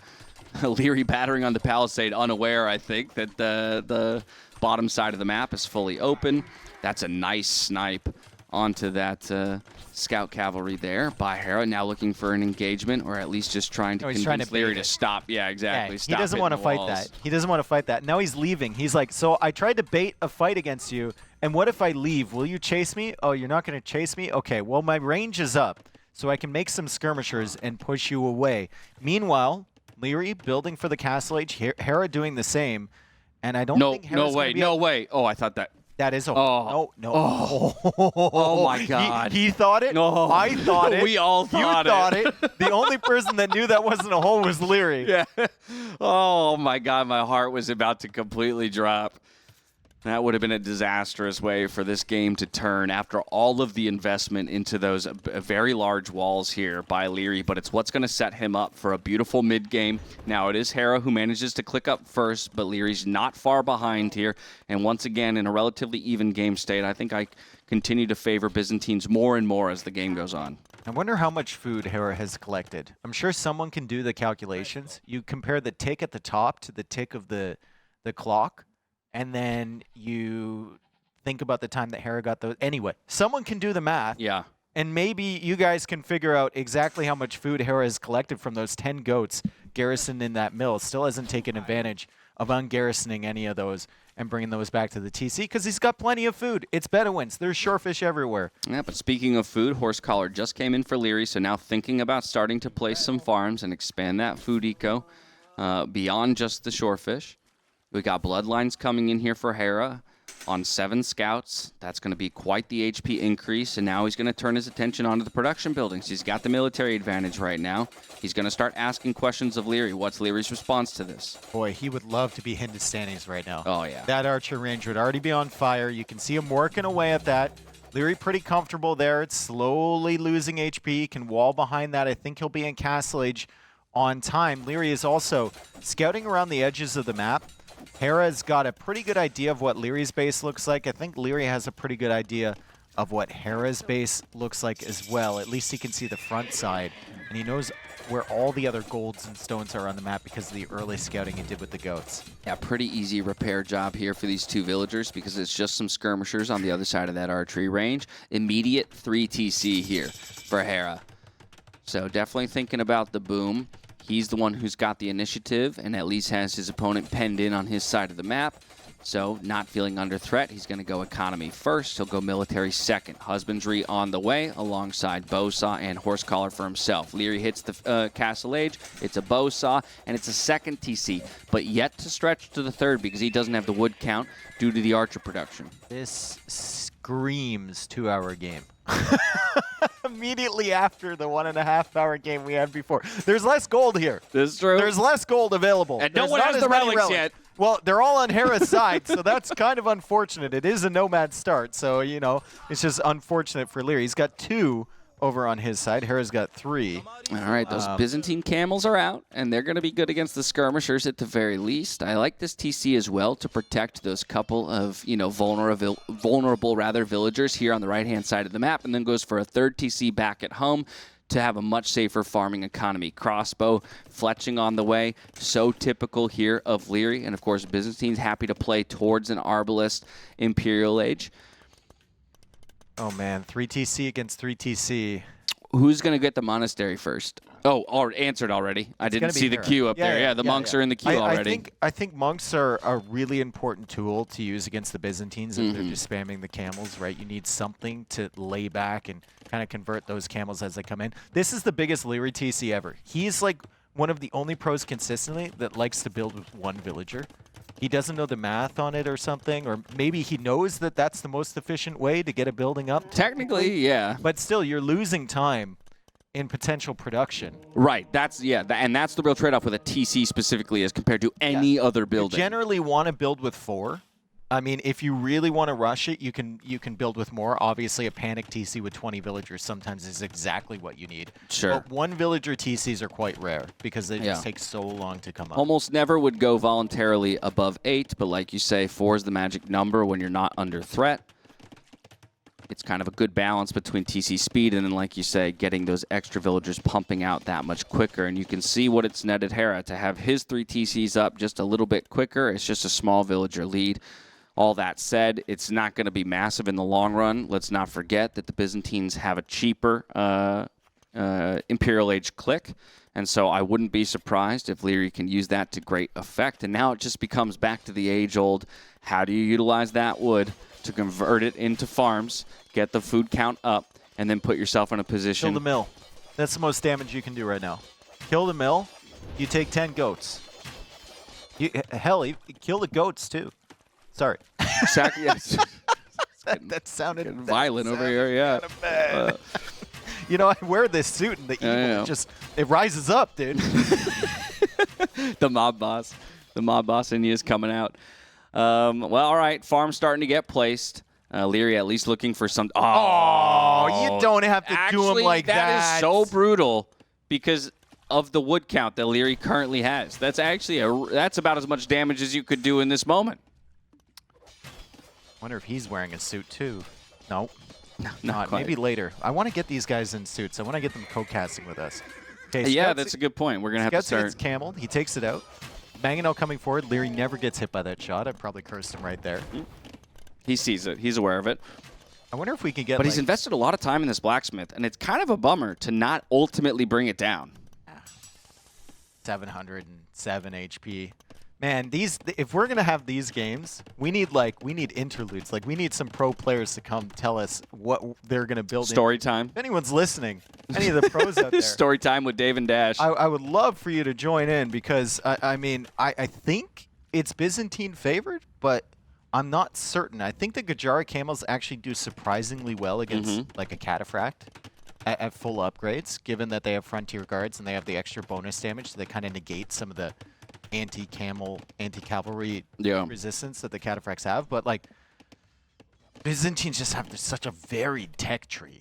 It's insane, and it feels like they have the counters to everything the Gajars are going to do. Yeah, that's the thing. I would imagine while Hera did manage to pick up the first relic of the game, that Lierrey feels probably in a more comfortable position than he did in the last one in terms of letting the game, elongate and ultimately get to that hour-plus state. Now, I tell you this, Dave, if we do end up in a situation where we're having to go an hour and a half in and we're running out of things to talk about, you could just retell that story you told me about saving Hugh Jackman from that house fire. Oh, yeah. No, that's an old one. I know. It's an oldie but a goodie, man, for a reason. Embarrassing. Okay, well, maybe I might be able to tease it out of him at some point, chat. All right, that'll be my the rest of my week-long effort here at Noble Apartment Cup. He's being a noble and a humble gentleman at that.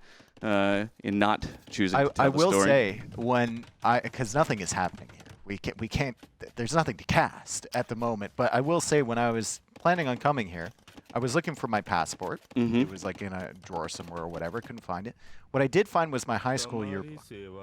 And on my high school yearbook, which I hadn't looked at in years, it had for each person graduating, or it had like different categories, like who's most likely. Oh, the superlatives. Yeah, be an actor or whatever. Right. What'd you lock down there, Dave? What'd you lock down there? Who's most likely to be a minor celebrity? Oh! They got me, dude! Dude, they read you. me like a book, Oh, bro. my goodness. It was crazy. It was written in the stars. I felt called out. Oh, At my the time, God. it didn't mean anything to me. What an attack round. That At was the time, it didn't mean anything to me, Yeah? right? It was like, whatever. Yeah, but it planted the seed. They It planted got the me, seeds of what would be in that brain of yours. All right, Imp on the way for both players, and I think it's no surprise that it was the Byzantine player who managed to click up first, just a minute ahead of Hera, and now we're starting to see more and more of those military techs come in. We're starting to see what kind of composition each player wants to work with, at least for the early stages.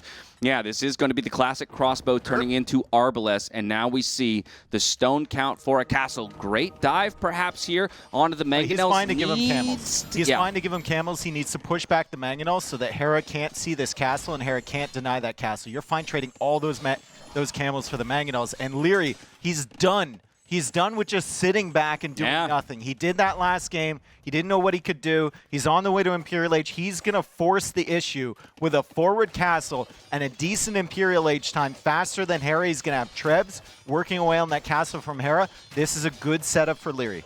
Of course, what happens when Hera's under pressure? He immediately drops 20 more farms in the back of his base. That food count is about to absolutely balloon. Of course, he's also indexing into ranged upgrades first, and maybe we'll follow with the cav upgrades in a bit. But there we go. Imp is in, Treb in the queue immediately. Now looking for the rest of those archer upgrades to follow, and Lierrey's going to look to end it. Chemistry on the way immediately from Lierrey. Hera's resources, he can click up again once he's in Imperial Age. You can see him kind of scratching his head. Maybe he doesn't know what to do, but if I know Hera, he knows exactly what he's going to do. Part of that might involve getting like Kshatriyas. Part of that might involve teching into something like elephant archers behind. Maybe he believes that's the solution, but with this position, the way he's played, like, he's going to lose a big portion of his base and a big portion of the farming eco he's already set up. He has to prioritize defending this area. It's incredibly important, and Lierrey's never been afraid of just diving in with his crossbows or his arbalest and looking for value, whatever value he can get. Absolutely brilliant call on the Elephant Archers, but to your point, there's a very big difference between the last game and this one, which is that the engagement is starting before either player is fully set in their strategy and in their composition, right? So Lierrey is getting the opportunity to apply that pressure that much sooner. 2 trebuchets already out onto the field, working away on that castle. Hera's military numbers not quite there, and crucially, doesn't have a good unit for killing trebuchets. Yep. We talked about it before the set. You said in order to beat Hera, you need to make him, you put him in uncomfortable positions. I think he's in a pretty uncomfortable position right here because Lierrey has a very comparable eco to him. Yeah, absolutely. Like, And Hera has maybe more text, but like Lierey's got the position. And he's already going into that heavy camo, getting the armor upgrade for them as well. He hasn't actually elected to go for Arbalest or that final bracer upgrade because he feels comfortable enough with what he has out here in front of the castle to protect those trebs, even dropping a second castle now, pushing Hera off of that TC and perhaps off of another gold position. There's about 75% of the map that is in Lierey's hands. He just needs to take a bit more of it before he can strangle Hera out of the game. Last game, what did Hera do? He sat. He was counting on his production, on his amazing eco, on his relics to push back Lierrey. He's doing the same thing here, but he doesn't have the obscene relic advantage he had last game. He doesn't have all of the technologies that he had last game upon reaching Imperial Age, and now he's losing position. And this should be Lierrey's game. Lierrey has done such a great job here. Hera is waiting for the technologies for his elephant archers, but heavy camel's already in. And the final armor upgrade is coming in. That treb's gonna die. A castle has already died. Town centers are dying, and the farming eco is being raided by Lierrey. Yeah, TCs are falling. Villagers are on the run. The techs are still coming in, but Hera doesn't feel like he has the army comp to take any of the fights, so he has to continue to absorb pressure, but there's only so much pressure that he can, concede at this point. Yeah, Hera trying to snipe. He's trying for the cheeky snipe on that trebuchet with the skirmishers, but Lierrey actually has sneaky villagers behind that repairing, so I wonder if he can save that trebuchet in time. He's trying to pull it away now. The bomber cannon shooting, and she tanked a shot for the treb. You ever seen a villager header a cannonball? That's what just happened right there. Yeah, and also I've seen villagers on sudden death mode tank the trebuchet shot that was about to kill the TC. Those are, and we'll never remember that. We didn't even know their names to begin with. That's true. We can't even remember them if we didn't know their names. There's no hall of heroes for the villagers that sacrificed their lives in service of the cause, but for Lierrey, that one will be remembered as woman. Number one.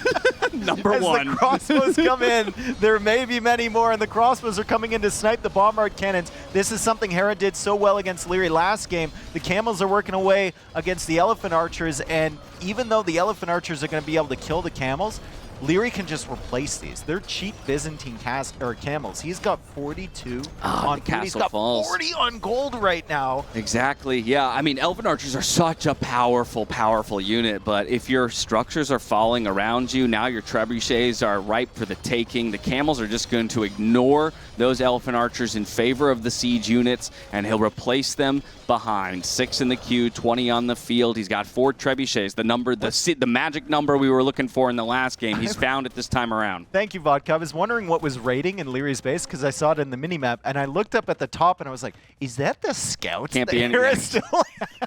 Process of elimination, it had to be, so I wasn't too worried that Lierrey was losing vills there as Lierrey now decides to raid into Hera's base, and he's, rolling over with the trebs on the right side there, I think a little bit north of this TC as the camels continue to kill villagers. Yeah, those trebuchets are setting up. He's hunting town centers. Actually, yeah, that's all you need to do, right?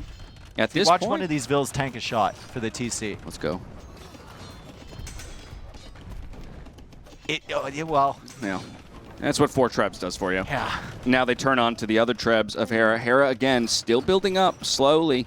That number of Elephant Archers is 17 now, 3 more in the queue. Pack them up, time Pack to go. them up, yeah, run away. Crossbows, not going to do well here, but might buy just enough time for the majority of those trebs to escape. And at the same time, Lierrey is raiding in the south. Hera is just adding more and more TCs. He's got no food. It's like he believes he can come back from this because he's got the Elephant Archers, which theoretically in a big ball, in a big clump, can do wonders, but they're not even elite Elephant Archers. They're just regular Elephant Archers. And now Lierrey is taking the skirms, so he should be able to snipe those one by one. Hera now down below 100 villagers as he rolls forward himself with the trebs to try and attack the castles in the middle from Lierrey, but Lierrey's not screwing around. He's not messing around at all. He's hunting those, and he's even going for a castle on the left side. Yeah, Camel's a classically terrible raiding unit, but still doing more than enough in that job or in that role in this game.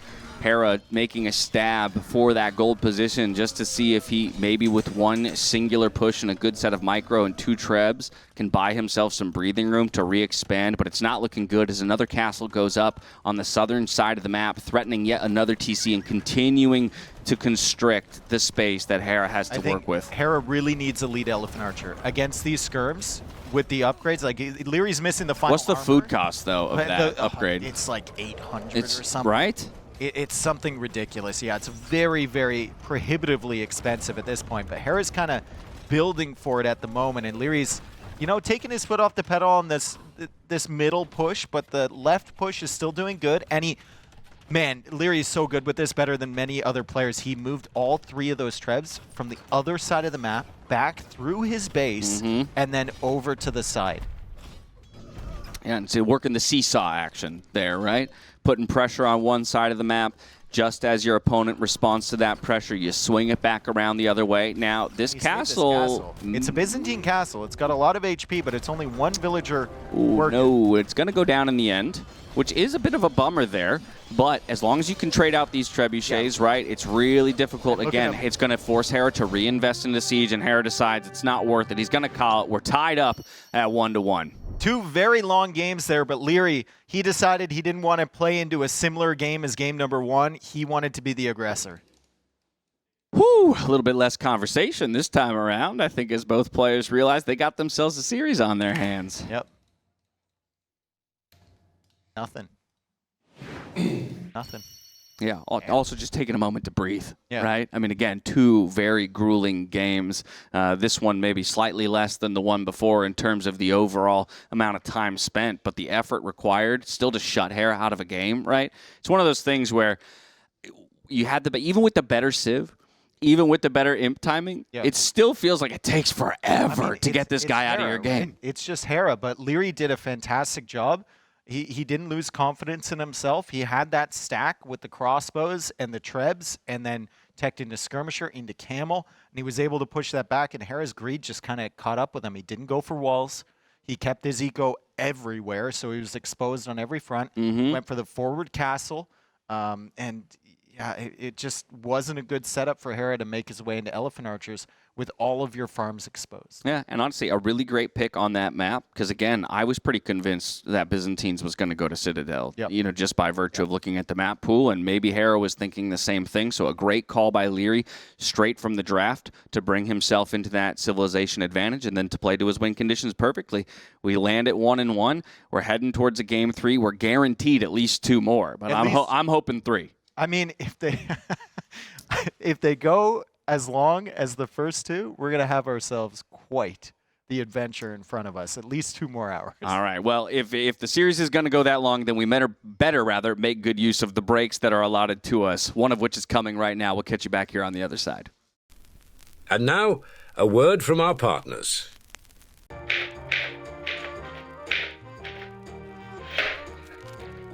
you heard of the 21st century?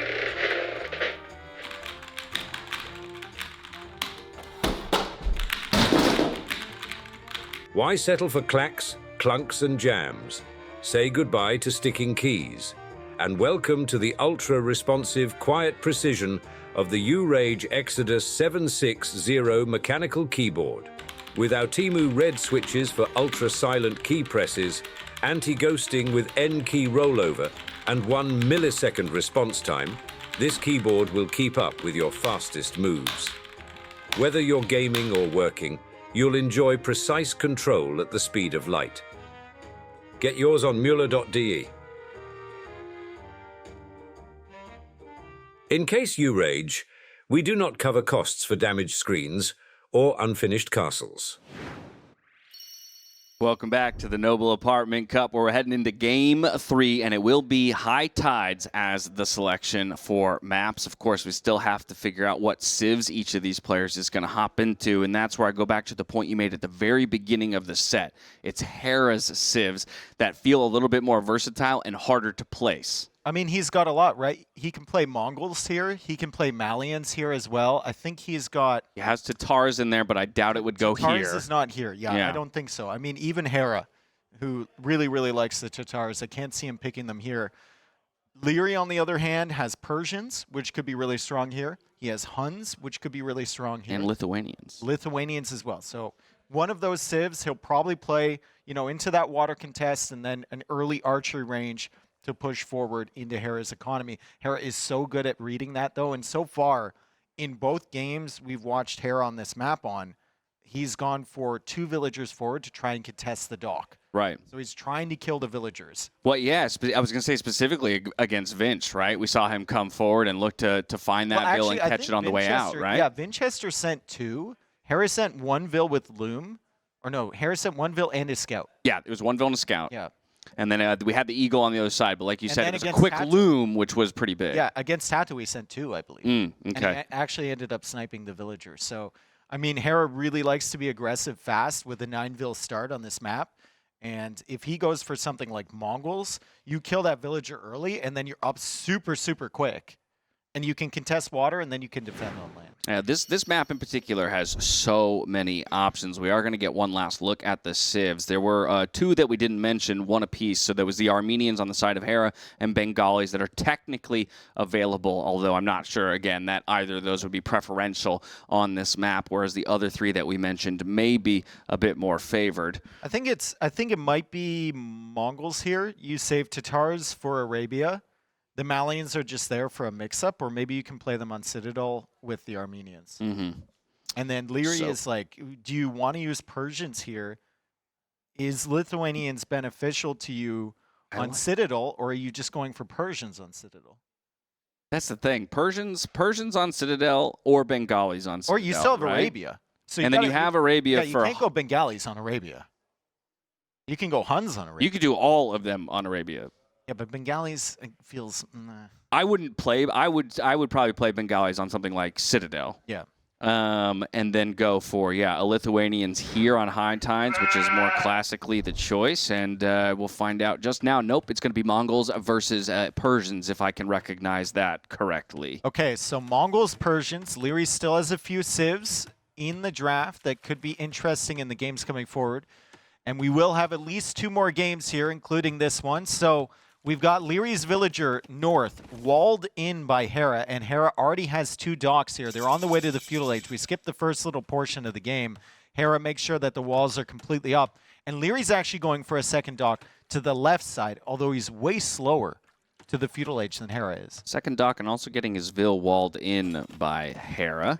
Hera, though, looking to deny. No way if he gets this snipe. No way he gets away with this. No way. He doesn't! He doesn't. Justice! No. There is justice! And he loses the scout. The villager is a stab is a little bit faster than a slash, and the villager will always win on the first hit. Interestingly, he still chooses to delete that barracks. He does delete the barracks because now... think about it. Hera is scouted forward. He saw the barracks timing. He thinks that Lierrey is going to go big onto land investment here.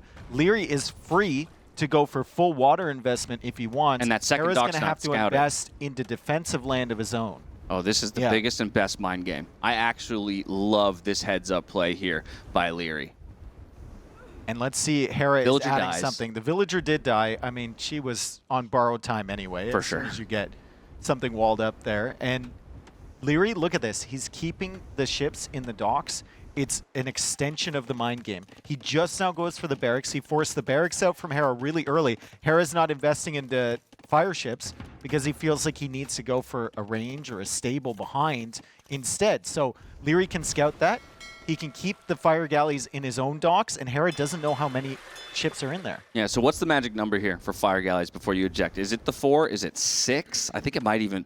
I would venture to say it's 6. You want to have a pretty much overwhelming number. It looks like the answer will be 5, so splitting the difference as we have the 2 reinforcements from the back dock coming forward now. Expect these new ones to eject, and it's 4v2 on water. Hera's like, wait a second. Hold up. What is going on here? So Hera will send a spearman forward to scout because he lost that scout. He has no information on on Lierrey, and he doesn't know the timings of the land pressure coming forward. But Lierrey looping around behind with another fire galley, and he's going to put this one in front to try and block these 2 from Hera. Yeah, the chase is on, and now Hera's reacting as well as we see more queued up into each of his docks. 1 demo, 1 fire. but still is going to have to increase the production from there in order to match what Lierrey has already brought to the fight. Hera on the run with the fishing ships and the fire galleys for now. The spearman just arrives forward to get some of that scouting information and does manage to scout out the archery range that Lierrey is placing in this moment. Really, really good use of the information he knows his opponent doesn't have from Lierrey. Like, he saw the barracks, but he doesn't have any other vision. He doesn't know the timing. So Hera has to play into the early archer range just in case. And what did we say? Make Hera uncomfortable. And this is, I think, the best effort we've seen towards achieving that, of course. While all of this is happening, Hera still manages to get those archers out onto the field. He's still doing a pretty good job of buying time over there on water while slowly losing the battle. We already have the blacksmith coming up as well back at home. That's going to enable fletching. Fletching means those archers are quite deadly to villagers left unchecked and unprotected. Demo. Hera says, I know I can't take out all the fire galleys. I might as well take out the fishing ship. And he's going to arrive with these archers. But it was really, really obvious what he was teching into because Lierrey scouted the range. So Lierrey already gets his range up, and he's got skirmishers to counter the two archers. And Lierrey even knows the fletching timing as we continue to watch that spearman just get excellent scouting information. Okay, this will be one villager down, though. As she moves out to find the walls, Hera will have the micro along with fletching to bring her down. We have the skirms coming over now to defend against those archers. They shouldn't find too much more damage. And the question is whether or not Lierrey is going to continue looking for these very, very large walls, because it kind of looks like he's trying to wall all the way up to the water itself. Our spearman buddy is dead. Our spearman buddy is dead. He can actually, I think he can wall to the Persian dock. Yeah. That's pretty consistent. Unless you can go around. You can go around No, it. no, no. So you have to wall to the edge of the map. Okay. Unless you want to keep a demo. Oh. Or you keep the mind games, you keep a fishing ship in there, Just which is forever with the garrisoned. flag, and then they never go past. He is walling to the dock. There you go. All right. There you go. He's got his fire galleys as well. He can True. set those up. Yeah. Sitting there. Very much so. All right, working away on Hera's docks. One about to go down. We'll then reposition those fire galleys over to the forward, or the, rather, I guess, back dock here in this case for Hera. No player, though, has lost too much. It's 4-2 in the Eco KD. Again, most of that happening on water. And now we have the archers once again kind of no maneuvering. reason. This is wild that he finds this damage. There's no reason he should be able to get this damage. There was a lack of tracking there from Lierrey. Great job from Hera, honestly. And now Lierrey is chasing Hera's archers with his villagers, and he's still got that weak one. So instead of losing just one, he's at risk of losing two now to the archers from Hera, as Hera's going to be able to snipe him. And Lierrey will finally clear up these archers. But what high value Hera got with those.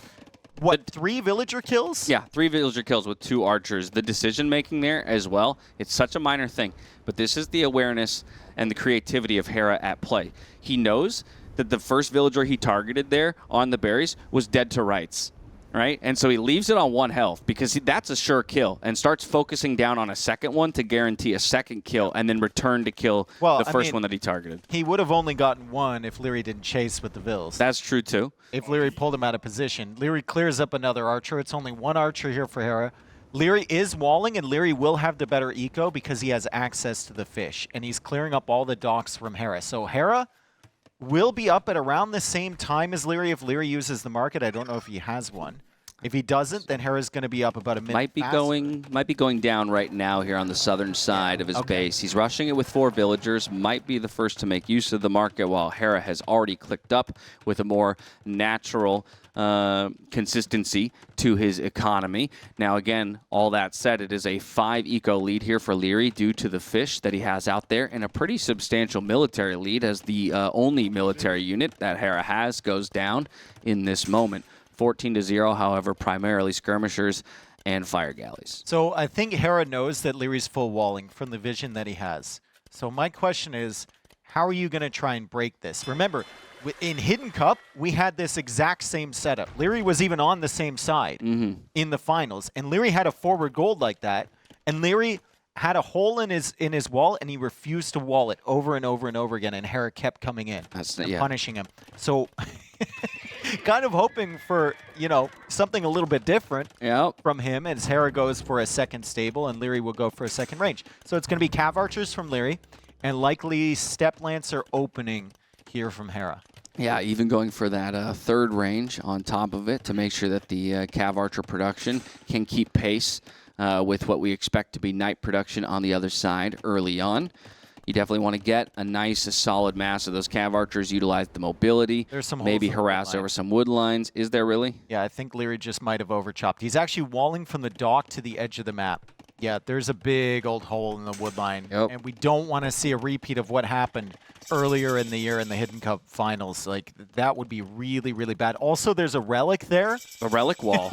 Eric could Yo, see that. I swear Come to God, forward, if we get a take monk, it with a monk, yeah. Step Lancer's coming behind. I mean, If the monk arrives, Man. open sesame. you used to be able to bug around those relics. If you position your units in a certain way, you could actually phase right through the relics. That fun fact, you can't do it anymore Not because anymore. I made a video about it and they patch out everything I make a video about. It's rude. All right. When will Lierrey notice the wood line hole? That's the question. Because I would love to see him jump out and drop like a house wall right over. Yeah, he'll figure it out. Okay. He'll figure it out soon. We've got skirmishers here from Lierrey just defending, and he's plugged the gap there in the wood line. But the Step Lancers will still do really solid damage against the palisade walls. The Cav Archers are here, however, so Hera needs to back up. I wouldn't mind seeing, like, instead of the third TC for Lierrey, I wouldn't mind seeing a University and Ballistics just to deal with those Step Lancers. I think they're going to be a problem. I would love that. I would love that. But of course, he does go for a second TC. He's pretty low on his wood count, especially because he's using lumberjacks to build that TC. Now he's got 22 on wood, so can get back to some production of Cav Archers and maybe eventually to a University. He is working with one less TC, but of course still has the fish in play. And so the economies are still relatively equal. Okay, Step Lancer's trying to get in. Lierrey's on top of it, and he moves out with the Cav Archers. So he needs to pay attention to his Cav Archers attacking, and he also needs to make sure that he's not falling behind on the walling, because if he lets those in, it's a real pain. Meanwhile, Hera has found the time to wall himself up. His gold is somewhat close to the walls over there. There might be a hole in between that house and the wood line there. I don't think there is, but Lierrey's not going to be able to get in. I don't believe so either. Hera continues to reposition his Step Lancers to keep knocking away on those palisades. That one's about to go down, and the hole does open. The quick walls aren't there. Hera is in. He finds 2 Vil snipes already, and this is going to be an absolutely wild next few minutes as these 5 Step Lancers run amok in the back of Lierrey's base. Yeah, Hera is going to use them to their fullest extent. Great job from Hera with the persistence on the palisade wall to get through there. Lierrey, you have to recognize that Lierrey is just going to have to pay attention to that spot all day, and he was busy counterattacking with his Cav Archers. Now Lierrey, I think, has pulled all of his Cav Archers that were forward back All the way back. to deal with this army, which buys Hera even more time. Now, how do we just use these Step Lancers to kill as many Vils as possible? 2 more go down, by the way, so that's 4 kills total. I think you got to run around now. Yeah, you got to run away from these Cav Archers until you see ballistics. At that point, Then you commit for then something. you commit. And look at Hera. He's trying to be as annoying as possible. He sneaks away with 1 Step Lancer. Lierrey can't kill it. There's 3 more Step Lancers here. He might even split these ones up to try and get as much value as possible. He decides that he actually can't. And this guy won't get away. The other one is still alive, though, and he's trying to be as annoying as possible with it. Yeah, ultimately bringing those Cav Archers another back villager. allows them to corner. Yep, so that's 5 villagers down from 5 Step Lancers getting in through a palisade wall. Hera has a few Scorpions. He's now taking into some Skirmishers, and he's going for University. So it's going to be Ballistic Skirmishers to deal with the Cav Archers. He knows he's behind in the game. Lierrey has way more military. Lierrey has the better economy than Hera, even though he's slower to that 3rd town center and ahead in villagers just because of the fish that have been bringing in the resources, right? Just now sneaking ahead in the res collected, but these Cav Archers are going to be a huge problem for him, even with a few Scorpions in defense. Yeah, we're already approaching very scary Cav Archer numbers. 18 on the field. We got Bloodlines coming in. That's going to make them a whole lot tankier. We still, of course, need to find Ballistics, I think, at some point. A way to get that in here for Lierrey, but I expect him to always have that at the top of his mind. And perhaps actually just now dropping a universe. Nope, it's going to be a Siege Workshop is where the 200 wood is going. Looking to continue the pressure here in the Castle Age. Okay, Cav Archer's looking around. I mean, Hera has snuck ahead in villager count now. 62 vills for Lierrey, 77 for Hera. That third TC making a big difference. Persian TCs do produce faster, so Lierrey will start to catch up. But I can't help but think that I like Lierrey's position a lot better here. Same. Hera's like stuck in a corner. He's got a better eco, but it's going to take him time, and he's going to have to produce skirms, which is not the greatest thing as Mongols. You want to make your way towards those Mangudai as quickly as possible. That stone is on the front side. Yeah, and not just that. Like you say, while you have a slightly better eco, you're producing a trash food wood unit against a wood gold unit and a player who has control of water and additional food economy from there. And what do we know that Lierrey does so well? It's make his way to the next stage. And I can already see that food count climbing. I can already see him thinking about it while he's going to keep the pressure forward, trade out against these Scorpions with the Mangonel, even deciding to take the trade and maybe tank some shots here from the skirmishers, but clean them all up. Yeah, no second armor upgrade from Hera, so that was an interesting decision to just get rid of the Mangonel there. He sacrificed every single skirm. Every single skirm. I don't know if he was anticipating that, but he has to build up this army again. He's back down to 4 military here, and Lierrey is sitting at 28, and he's just made another Mangonel. Why not? Just make another one as he continues to pressure that archery range at the front, and his eco behind, still flying. 79 villagers now for Lierrey. He's got the 7 fishing ships, and then 91 villagers for Hera as he tries to set up his farm eco, and he needs another archery range for skirmisher production. Yeah, he looks for the handcart to match the handcart that Hera already has. We've got husbandry now coming in, and look at this. Now Hera feeling the need to pivot a little bit. Yes, we're still producing skirmishers, but now I need to invest in some cavalry, right, to deal with the threat of the Mangonels. The outposts to see if Hera is going to extend to the south where there's stone and gold. I think Lierrey should also build an outpost down there as well, and Lierrey should start thinking about collecting those relics. Like, he's got the monks coming out already. All right, with the archery range down, now the blacksmith becomes the target. We do have the second armor upgrade on the way here for the knights. Hera going to choose to wait, I believe, until that comes through before he shows the production of those knights. But again, look at the resources over here for Lierrey. The buildings are already there for him. He just needs a little bit more gold. Then the click up comes through, and I would expect to see him use those cav archers to great effect once he manages to pull in bracer, ballistics, chemistry, and the like. I mean, Hera's eco is insane. He's done a phenomenal job getting the farms up. He found amazing value with the archers, with the step lancers. He kept Lierrey busy forever. But still, he's had to invest so much into units to just defend against Lierrey without doing any damage to him as Lierrey tries to get shots against the skirmishers. The +2 comes in perfectly, and Hera's going to clear this up. Lierrey will escape with the cav archers, but the siege threat is gone, and now Lierrey is on the way to Imperial Age and has to think about a transition, as you so often do with Persians. You can't stay on cav archers. You need to go to something else. Looks like he's thinking about camels. All right. Minute and 45 to go till the Imperial Age. We see that relic coming back, but the wall, the monks are about to get walled out. No, they're going to slip in just in time as the stone wall comes up. God. Love to see it. 2 relics coming home. That's a delivery service right there. Those monks are heading back towards the monastery.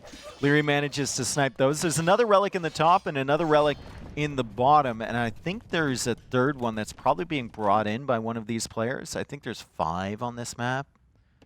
Is there? Yeah, there's 5. Yeah. Oh, it's the relic in the wall. It's the wall relic. We forgot about the relic in the wall. Now, he did house wall behind that. He's not gonna collect that. Yeah, I think it's really hard to see on the. It's probably hidden at this point. No, yeah. You can kind of see it on the mini-map. Okay, well, Hera's in, by the way. He got through the palisade gate, but it's just skirmishers and some knights, and we already have more camels out onto the field here from Lierrey, targeting the knights first. Needs a couple more numbers, though. There it is. He's going to run away with the remaining cav archers, maybe go forward and look for some more damage and some raids with those as he cleans up the skirmishers with the remaining camels and knight that he has working for him. There's the Imperial Age. Where are the clicks? It's going to be Cavalier. Dude, this micro from Lierrey is so sick. Now, it doesn't really impact the game to an amazing extent, but he's timing it so that none of those skirmisher shots found value at all, which means that his camels are free to not take damage from them and just clear up everything else. What a castle. And now there's no headache, and the castle is coming forward here. Hera has an outpost there. Does Hera have any military to stop this? He's got some camels. He's got some skirmishers. He has ballistics and bodkin arrow for the skirmishers, so he can kill villagers, but I don't think they're going to be in time to come up there and deny that castle. He's just more interested in keeping them near his stone so he can get the first castle himself. Yeah, he's also moving towards a 4th and a 5th stable back at home just to increase his production. Kind of a mix, it looks like, of camels and light cav, perhaps. Lots of resources for both players, so we're looking to see where exactly that's going to go. We need to increase those military upgrades. Here comes Town Watch. We got Savar on one side. We got Heavy Camel on the other side. Bracer Chemistry as well here for Hera. But Savar are just, I mean, this is an all-in unit in a lot of ways. Yeah. And now the outposts, I think, from Lierrey have been cleared up, or maybe there's no outposts in the south, but Lierrey does have a unit there. He's got a monk. It's just conveniently out there to find the relic and snag that. He might see the villagers from Hera making a beeline to that area. He's also grabbed the relic from the north, still hasn't seen the one in his wall as he's trying to sneak this one back home. He does have some outposts, some houses, but he hasn't noticed that Hera is trying to go for the stone in the south. We need the Savar numbers to be big, though, by the time that that tech finishes out. 1:18 to go. He's also going to have the iron casting upgrade for them when that research completes. He's already shown the Cavalier, so it's not going to surprise Hera necessarily. Hera, though, doesn't have fantastic camo numbers just yet. Oh my god. 18, Hera's though? looking for it. No way. He knew the relic Is he going to go away? No, yeah, he's going to find it. He's gonna get found. I mean, that relic's still a little bit closer to Lierrey now, and the Cavalier are going over there to fight the skirms. They are not noticing this castle just yet, as Savar is still 20 seconds away for Lierrey. 60 on food for Lierrey, 56 on food for Hera. These guys are just too good here. It feels like too good of a matchup for a group stage match already. This kind of feels like a finals energy or a semifinals. Yeah, possible finals preview, to say the least. We have Savar finishing. Blast Furnace is on the way. Pikeman just completed. So it's going to be a near fully melee composition. Mongol camels against are not the best. No, they're not. They're missing the final armor upgrade, And right? you're running, exactly, and you're running Camel Skirm against Savar and Pike. I think I'm going to savor, or favor rather, not savor. Savar. I'm going to Savar. The Savar and Pike's Halberdiers now even every day of the week. Again, we're still looking for Siege to hit the map, right? Because at the moment, the damage that either one is finding is just against the other's military units. We have that northern castle position. He did find the southern castle position, but Hera's already got the castle up at the very least to provide protection on those very rare and very important resources. Yeah, resources collected. Hera's still a little bit ahead. Lierrey's got 41 on gold right now, so he's in the north there.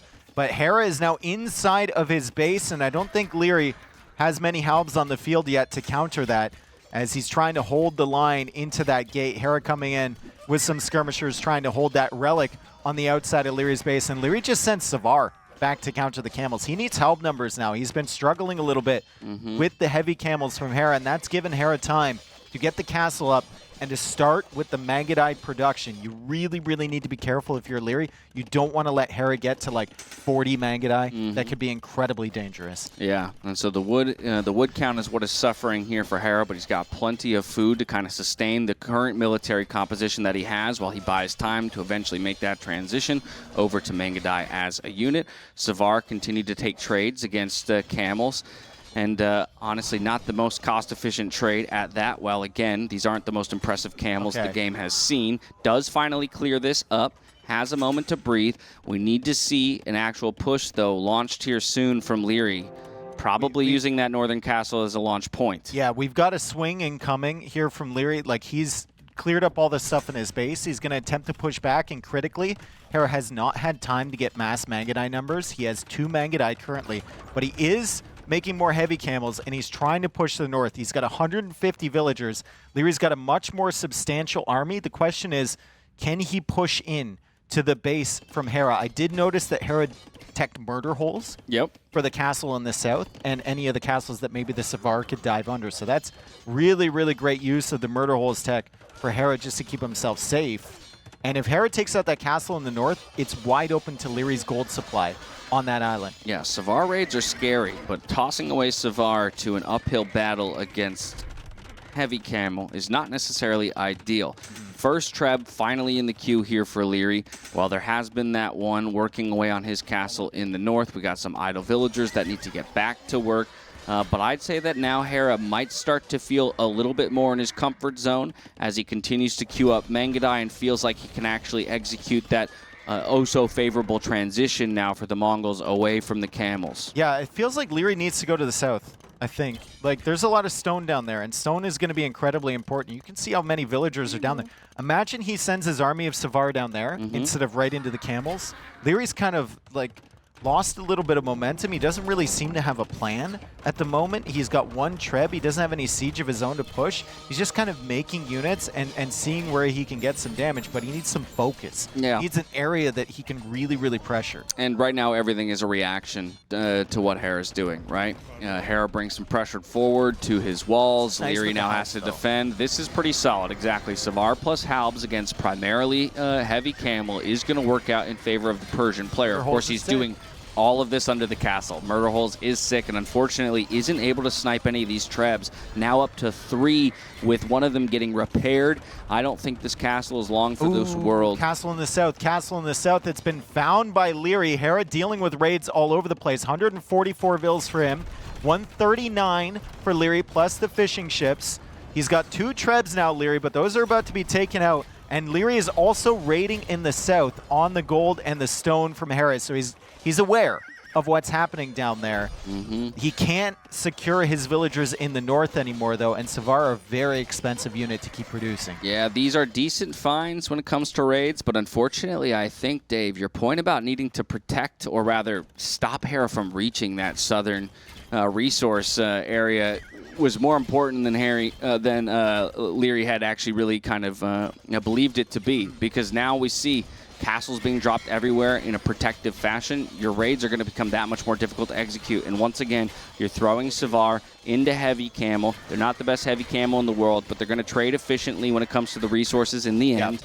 And now you're the one who's losing your gold position up here in the north. It feels like Lierrey should have gone for the raids instead. Like, he's just been kind of tossing in 3 units here, 3 units here. He never really got a big mass of Savar. His halberdiers ran into a castle. He's now lost control of the golds. Hera has done such a fantastic job of really focusing his pressure in one place or the other, right? He went down south. He got the castle. He got Murderholz. He knows he's protected. Then he pushes the castle to the north. He pushes up towards the gold from Lierrey. He's got a plan. Lierrey's plan is... I don't know. Yeah, exactly. I don't know either. And Elite Mangadai is on the way. Even hoardings, masonry, everything to make sure that these castles live on the map to the end of time. And the answers for the Persian player become a lot more difficult at this point as more and more Elite Mangadai hit the field. But I also appreciate the patience that Hera has shown in making that transition, right? There could have been a risk in trying to go full into Mangadai production before he was ready to do so. You have to wait. They produce so slow. You have to make sure you're secure before you do it. And even the castle positions, all on his side of the map. Yep. They're his main production building for a slow-producing unit. He's got hoardings, like you said. He's getting all the HP upgrades, Murderholz, everything like that. So incredibly difficult for Lierrey to take out these castles, but still, look at these numbers now. That's quite the army from Lierrey, and the Mangadai numbers are not quite where you want them to be for Hera. He still has the heavy camels, but only 13 Mangadai. Near 70 military here for Lierrey. Again, my concern is the lack of siege. So at best, he stops this castle from going up for a period of time. He's going to fight downhill. That's decent. Maybe he can whittle some of those Mangadai numbers down, but you can't sit here forever. This is only going to end up working out in Hera's favor. Lierrey feels like he's been out of ideas for the last few minutes. He's just having his units up here so he can collect gold, so he can make more Savar. But soon enough, with heavy camels in front and Mangadai behind to snipe the halves, the Savar aren't really going to get you many places. Exactly. Like those Mangadai just dancing around behind the camels, and now Lierrey is not even able to maybe deny that castle as Hera just continues to build it with his villagers. Nah, the numbers are melting, right? Again, just a moment ago, he had near 70 military. Now he's dropping down to 45 and continues to dwindle. Enough villagers still working on that castle that it'll ultimately go up. Hera with the micro on the Elite Mangadai. He's going to snipe out the necessary units. Through. They're still pretty good. They pushed through a bit, and actually I do think the final Vill died, so the castle isn't going to get completed just yet, but as we can see, it ended up being a pretty advantageous trade here for the Mongol player. And now Lierrey's gold villager is completely exposed again. He has 74 on food right now. Yeah, his food eco is insane, but he hasn't teched into Hussar. Hussar could be a really good unit if you're just looking to spam something to get in Hera's base. It's one thing that's been missing from Lierrey is just never see any raids in Hera's farming eco at all to pull units away from this main battle. He's been sending everything forward into army that he just can't fight. As he finally shifts over to the south, Hera clears everything up in the north. Lierrey down to 104 villagers versus 138. Yeah, and at this point, any raiding you want to do has to be conducted by running through 3 castle positions or so, you know, just before you get to the point where you can deal some damage. Well, Exhibit with A. Yep. Right, there you 2 go. castles in the south. You're going to push the villagers away, but you can't stay here. Yeah, they garrison up. We've got murder holes. We've got one each castle protecting the other as well on top of all of that. So we're essentially just throwing units away in order to force idle time. But with that, Hera still has the better economy. He's now at this point got the more powerful army composition. We do have elite skirmisher and chemistry coming in for Lierrey, so he's not ready to say die just yet. Fortified wall. Why is every game in this set going to like the heat death of the universe? Like honestly, this is not a normal Lierrey set. No, it's not at all. But these players are really pushing each other to their limits, and I can appreciate the tenacity, right? I mean, and as we've talked about the evolution of Hera as a player over the last few years, maybe we're seeing a bit of an evolution of Lierrey as a player, right? Realizing that he can't be as one-dimensional as maybe he once was. He still has his strengths, without a doubt, and his best version of the game, but that isn't always going to be the winning strategy, and so trying things out, this would be the time to do it as well, while both of them, right, are sitting up top the table in the group stage standings. This is another really great fight for Hera that is going to easily go his way, but if anything, this would be the point where you maybe try something a little outside of your comfort zone to see if it works, because you're already sitting pretty when looking towards the playoff stage. Hera does end up wrapping it up as Lierrey taps out and moves back up in the series score to 2-1. And a good hearty drink. Nothing said. Nothing said, yeah. Nothing said. He knows what happened. Hera knows what happened. I think Lierrey will have a lot of regrets about that game. I think there was a lot of things he could have probably done differently, especially with maybe not the units he teched into, but the way he used those units. And even things like the walling, right? For so long, did a good job of keeping those step lancers out, and then the 5 of them get in. Yeah, they get 5 villager kills. He still had a good position after that. He still had a really good position. He was faster to imp. He was pressuring the front side of Hera's base.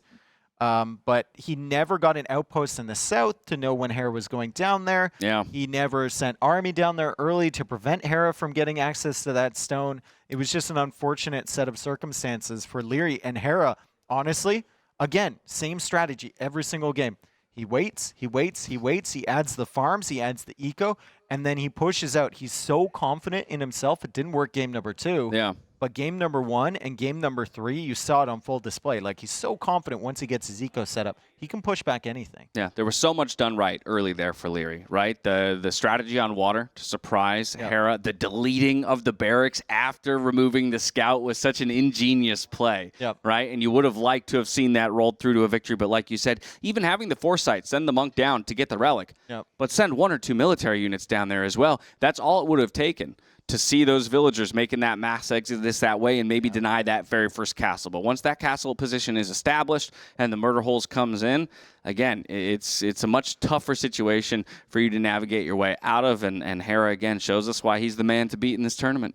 It's just insane, his eco at all times, right? He's either ahead in vills, ahead in eco techs, or ahead in res collected. And sometimes he's behind in vills and behind in eco techs, and somehow he's ahead in res collected. Yeah. It's insane what he can do. Well, and especially if he's got a really, really strong late game tech tree like Mongols, he's definitely going to build into those Magadai. Once he gets there, there's nothing you can. It's been a marathon of a set so far, and we're not even done with it just yet. In the interest of giving the players just a couple of minutes to rest and refresh, we're going to go to a quick commercial break. When we come back, though, we will be getting into that 4th game of the series, so stay tuned. And now, a word from our partners.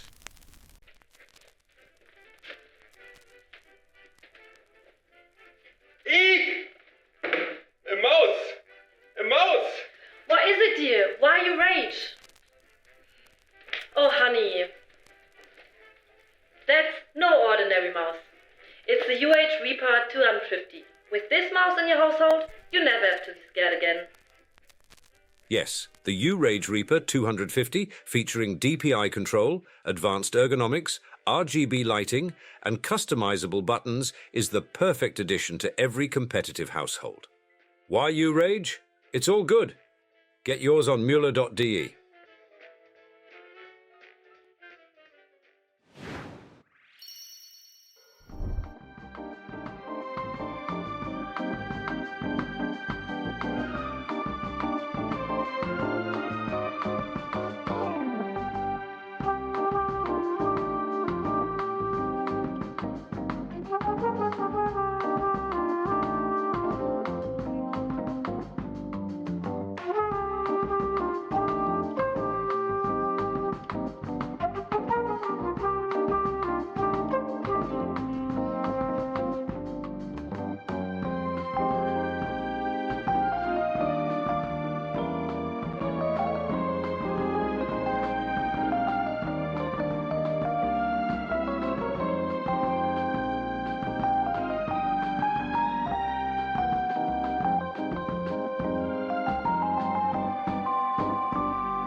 Welcome back to the Noble Apartment Cup and Game 4 of Hera versus Lierrey. We baited you with that countdown clock. Yeah. You thought you were going to get good. a full 5 minutes. No, There's the a guy players booking it from the washroom right now.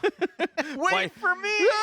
Players are ready. We're ready. So we're not going to waste any more time. We're going to get ourselves into that fourth game of the set as quickly as humanly possible. A good refresher, though, of course, is that we have Citadel available and then Arabia. The classic of Arabia. Well, how on earth can they stretch this to 2 or 3 or 4 hours from now? I mean, this set has gone long. It has We're gone only long. 3 games deep.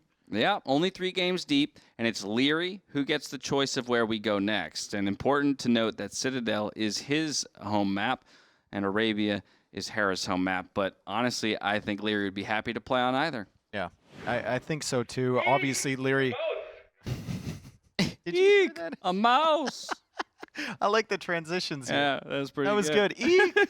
A Hera. A Civ draft. So we have Persians and Mongols have been eliminated because they were played on high tide. We have either Citadel or Arabia coming up, and I was thinking maybe Tatars for Hera on Arabia. As far as Lierrey's Civ, it's probably going to be like Huns, and then he plays Bengalis or Lithuanians over on Citadel. Okay. Yeah, I think Lithuanians is the more flexible Civ here that could still go either place. But But we'll have to see. I'm imagining Bengalis on Citadel, and then his choice between Huns and Lithuanians on Arabia. Mostly concerning the idea that he seems to love to play into the galley approach on Citadel, right? Those back defensive docks, build up a couple galley numbers, go harass the fish, and then play towards an Imperial age. And it will be Citadel. So going over to Lierey's home map, trying to extend the series to a 5th and final game. And no surprise that it is the Bengalis, but it's up against the Armenians here of Hera. Yeah, Bengalis against Armenians. Lierrey loves playing into the galley wars rather than the fire galleys, especially when your docks are further apart. And he wants to snipe the fish as he sends a villager way out there for potentially that first This is dock. where he goes every time. And every time. This tells me, that it's galleys from him because he wants it as far away from Hera as possible. Hera going for the Armenians. His galleys should theoretically be a little bit better with the extra arrow, but Lierrey's galleys will heal up that extra arrow over time with the Bengali heal speed. So kind of cancels out a little bit. All right, but a bit of a switch up here for Hera. Going for the forward dock position, less travel time for the villager for sure, and also less travel time for his military ships, naval ships that come out. And of course, Lierrey will have no issue scouting this. And ultimately, we will break down into a bit of a feudal age naval war for a period of time while the players wall up across the front of their base. Hera's watched the games from Lierrey. Yeah. He's probably talked to him about this. And where is he going with his scout? Well, he's immediately going to the corner. He's just going to confirm that there's a dock out there. Lierrey's going to find the dock from Hera right away as Hera now gets loom, and he's thinking about going up to the feudal age. Has Hera found... He was housed. No, I think that's just... Look, he's banking the food. He should be able to click up now. Does he have 400 on a boar? No. He queues up another village. Yeah. He's close, so it should be after this here in just a moment. And then, of course, Lierrey as well getting loom now. So it actually should be pretty equivalent timings here. But the fishing ship's a lot faster here for Lierrey, so slightly better economy. 1 res collected ahead. Ugh. And then he just You're not gets the wrong. Drop off. Yeah, that's You're what I'm not saying. wrong. Look at me go. Slightly better eco. Slightly right. better. Well, the scouts just looking for as much information as they can find, and you can see there that Hera's already going very early to those forward walls. Yeah, Hera Like, wants to remain massively safe, early to all of and his walls. That's a really interesting wall off, because that is not like the north one is not really an area that you come from most of the time. Yeah, wait. I'm so confused by this. Why not just wall to the shoreline and then I go think wall that's off the- this pathway? I think that's the first step in a wall towards, like, he's not going to include the shoreline in the wall. So that's a first step in, like, a nice little cocoon where he's just sitting back on land. He also sent a villager forward to the opposite corner from Lierrey to go make a dock as Lierrey's scout sees that villager there and retreats. If you're not walling to the shoreline, are you just conceding water? No, because he's making a second dock. Yeah. So now he is going to the So shoreline. why did he wall? What the heck is that wall? We have so many questions. I have so many questions. Maybe Lierrey like snuck a villager across and pressured him from that side earlier. Oh, yeah, it's some In a practice game somewhere. Yeah. Okay. I could see that. But yeah, now he's going to drop that second dock, and I would imagine the villager that's dropping the second dock will also put a nice little palisade wall across the, what do you even call that? The lily pads? The marsh? There you go, the marsh. I think it's right in front of the technically marsh like screen. lily pads or something like that, but it's marsh terrain to Okay, me. there you have it. So Hera has a little bit more HP on his scout. It's going to matter. It's going to chase Lierrey away, and Lierrey is making the small wall to the TC as he goes for the galleys. Hera also mixing in the galleys. Lierrey will have a better economy, though, because he got the 2 villagers for free when hitting the feudal age. And he pumped out 4 fishing ships to the 2 on the other side. So Lierrey will have the better eco. The only benefit for Hera in terms of economy is that his wood upgrade is going to have a little more efficiency, but he hasn't even snuck it in yet. There it comes right there. It's on the way. Well, this is feeling real good for Lierrey so far, right? Just because of that economic advantage. And now we see the first galley coming forward here for Hera, but it's going to quickly be seen by the 2 galleys of his opponent. So he's not going to want to take this trade. Heads up, and now starts the retreat. Galley wars are really nice for Bengalis. I mean, the healing is great for the fire galleys because you can win the 1v1. But when you're talking about galleys between two really skilled players who love to micro, they'll just pick away at HP. And if you're Bengalis, your ships will slowly heal behind. And if you like delay long enough, you can get a couple extra hits on each one of those. And it adds up quite a bit over time. Lierrey's build orders on this map have just been stellar. That's a villager there. That's a villager. That's also a scout that he's looking to trade. He keeps his scout alive as well. Or I spoke too soon. That's my fault. That's my bad. I take the blame for that one. Dash absolutely cursed Lierrey there. Absolutely cursed him as the galleys are now being pushed back and the scout went in for another attack against that villager. Could have got away. Lierrey can't save the wounded galley.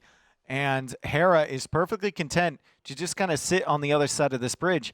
Man, I can't help but think that this is another game where Hera is setting up to just let Lierrey come at him. It's 100% what's happening. He's going to boom, and then he's going to push back. It's like a very deliberate strategy against Lierrey. Like, Hera does this against other players, but I haven't seen it so deliberate.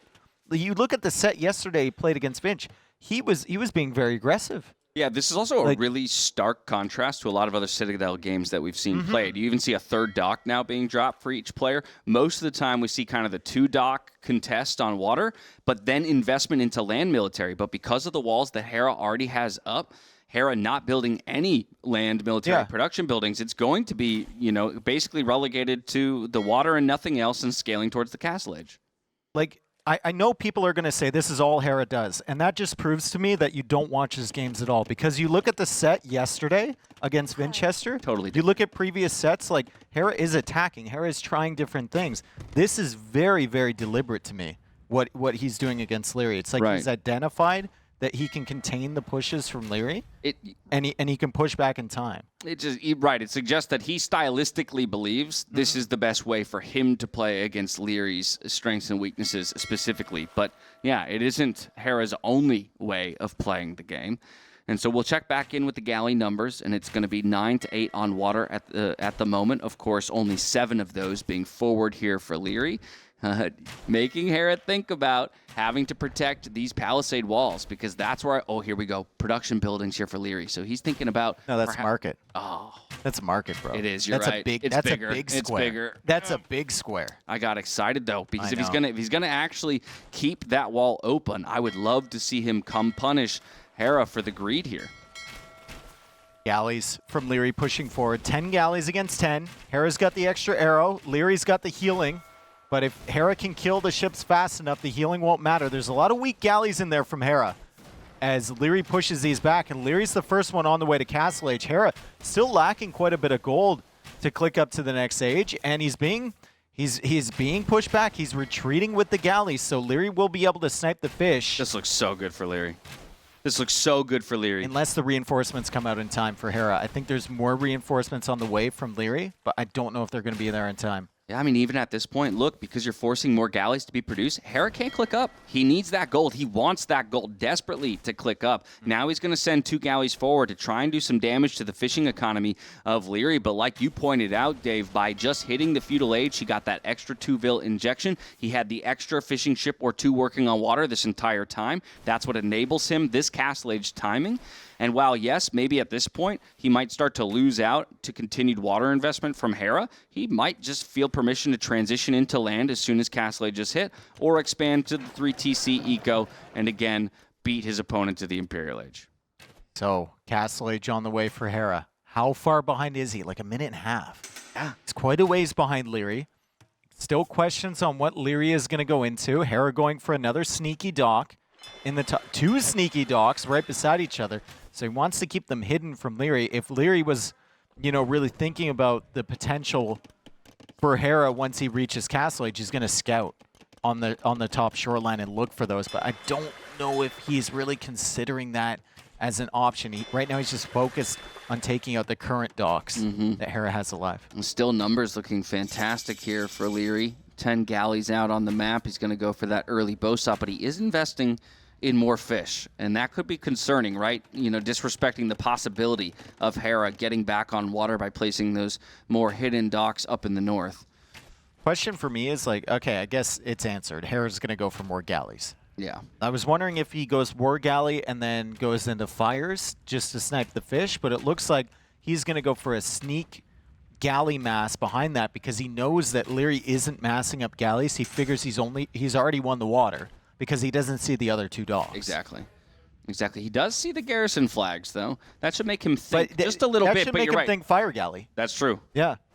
That's true. Well, now he sees the galleys eject, so that's at least a little bit of information. 20 seconds to the castle age here for Hera, but again, the numbers is the thing that Lierrey is unaware of. We've got monks out onto the field for Lierrey as well. We have a second TC already, so I'd say he's cooking at this point. Yeah, but Lierrey also got 2 additional villagers from getting the castle age, and he got that second town center up, and he's had the fish. Yeah. So even though Hera's going to come back on water here, and most likely win water at this rate because he's actually getting the upgrades for his ships, I mean, it's going to be an impressive eco lead from Lierrey. Can we see the HP on that dock? That's not going down. Okay. No, not quite. It will, yeah, it'll feel close, but it'll have about 300 more HP when the War Galley upgrade completes. 3rd TC here for Lierrey, 2nd TC back at home for Hera. Still managing to trade out a few of those War Galleys for his galleys. Bodkin Arrow now all on the way. Can't afford War Galley, though. No, and he realizes now, of course, that Hera has committed to the water battle.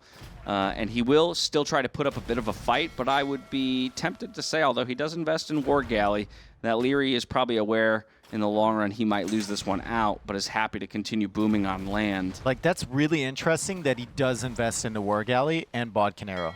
They're really, really interesting to me because the galley numbers, he was obviously going to lose those 3. They were never getting out alive. He was completely surrounded. And now he's massing some more, and he's just like, he's counting on Hera to stop producing, which, to be fair, Hera has stopped producing. So we're in the same situation that we were in moments ago where Hera was counting on Lierrey to stop producing, take his foot off the pedal, and add to his eco. And now Lierrey is doing the same thing, and Hera will see the War Galley investment. He's forced to produce more. Lierrey will see the numbers from Hera. He's forced to continue producing. And so, I mean, this is a really, really equal game here. I think Lierrey is a little bit ahead just because of the additional eco he added earlier. Yeah, that's another great trade here from Lierrey, surprising Hera a little bit with the investment of his own into War Galley.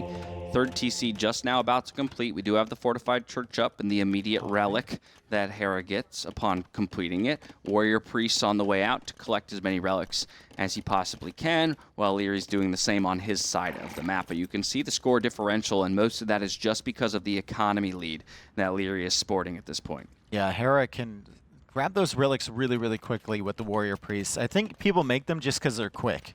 They're fast, right? Obviously, a monk is going to have a little bit more versatility.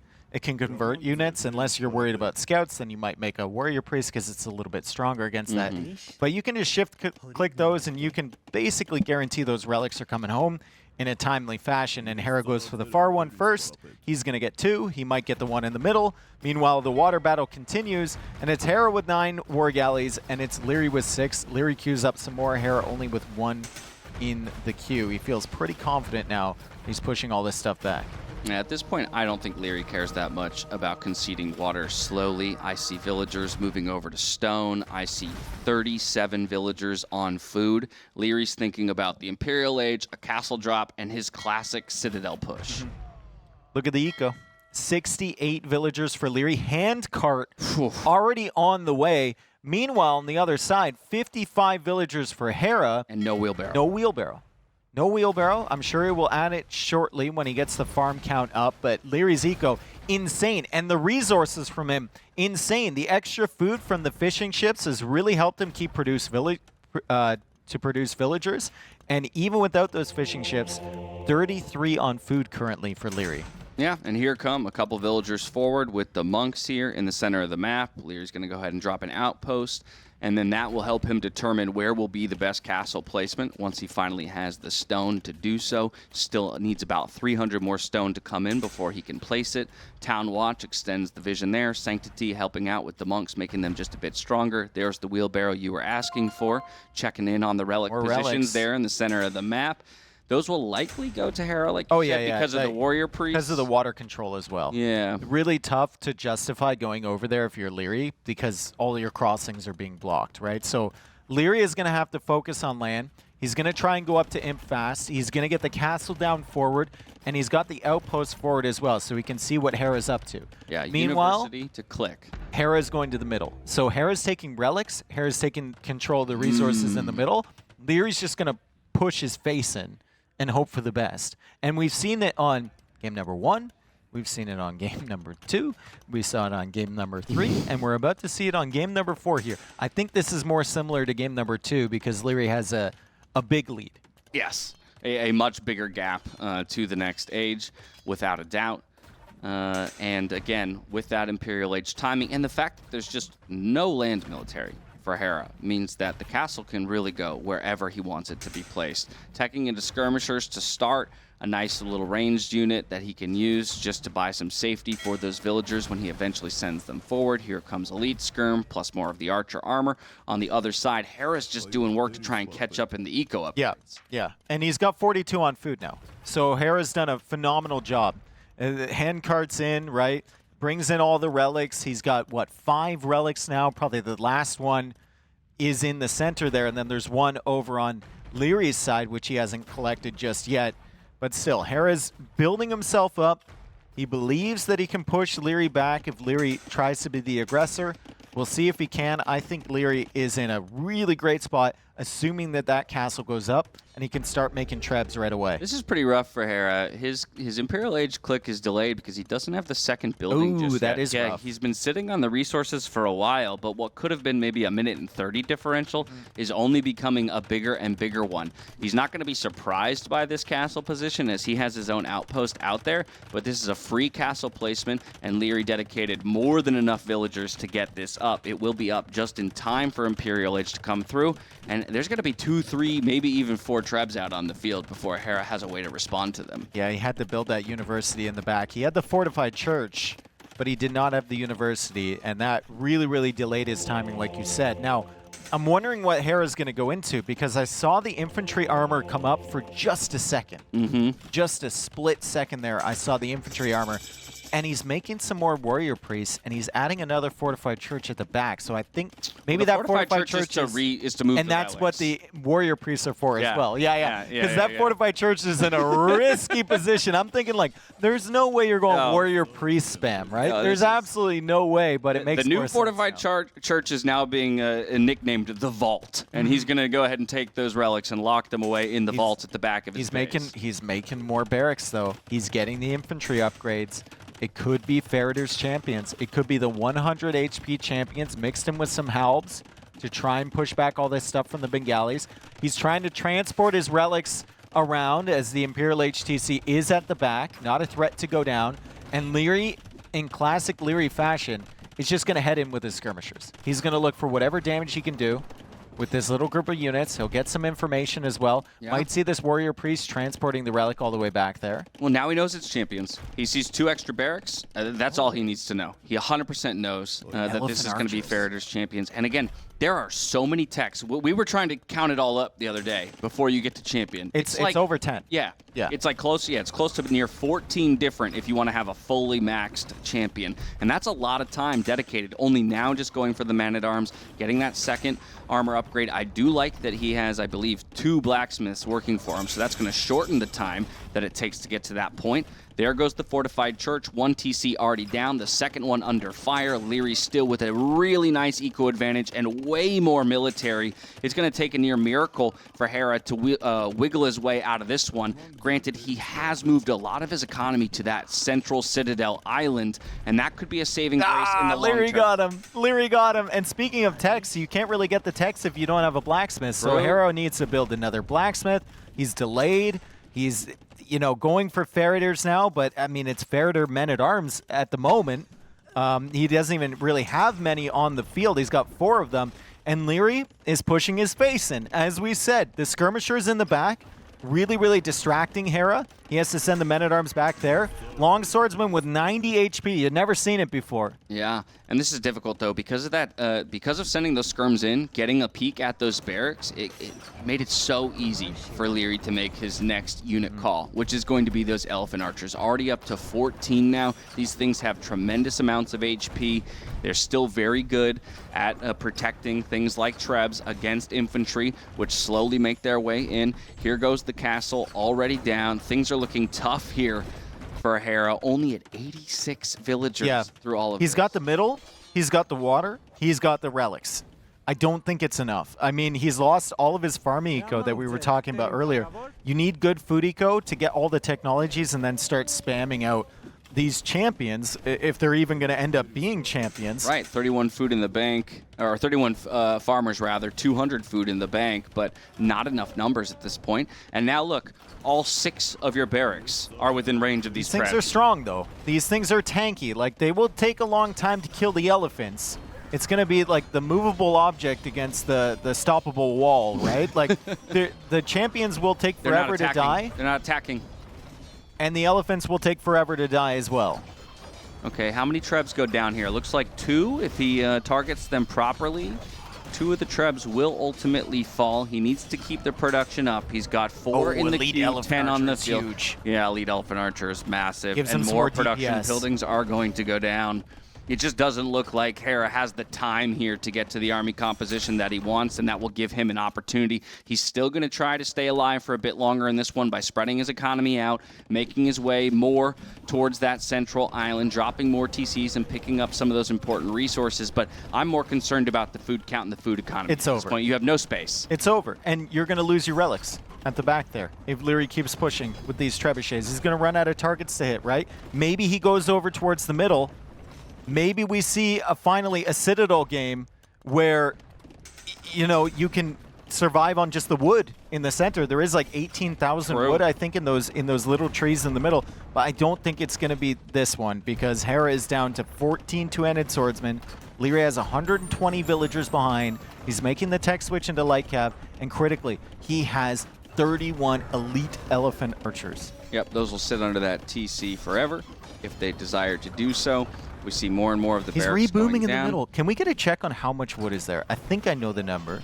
There's a lot of trees here. Each tree has 500, right? 21,000. That's a lot of wood. 21,000 wood just in those little trees. Hera can reboom here, folks. He can reboom if he can hold the water. It's a big if, but he can do it.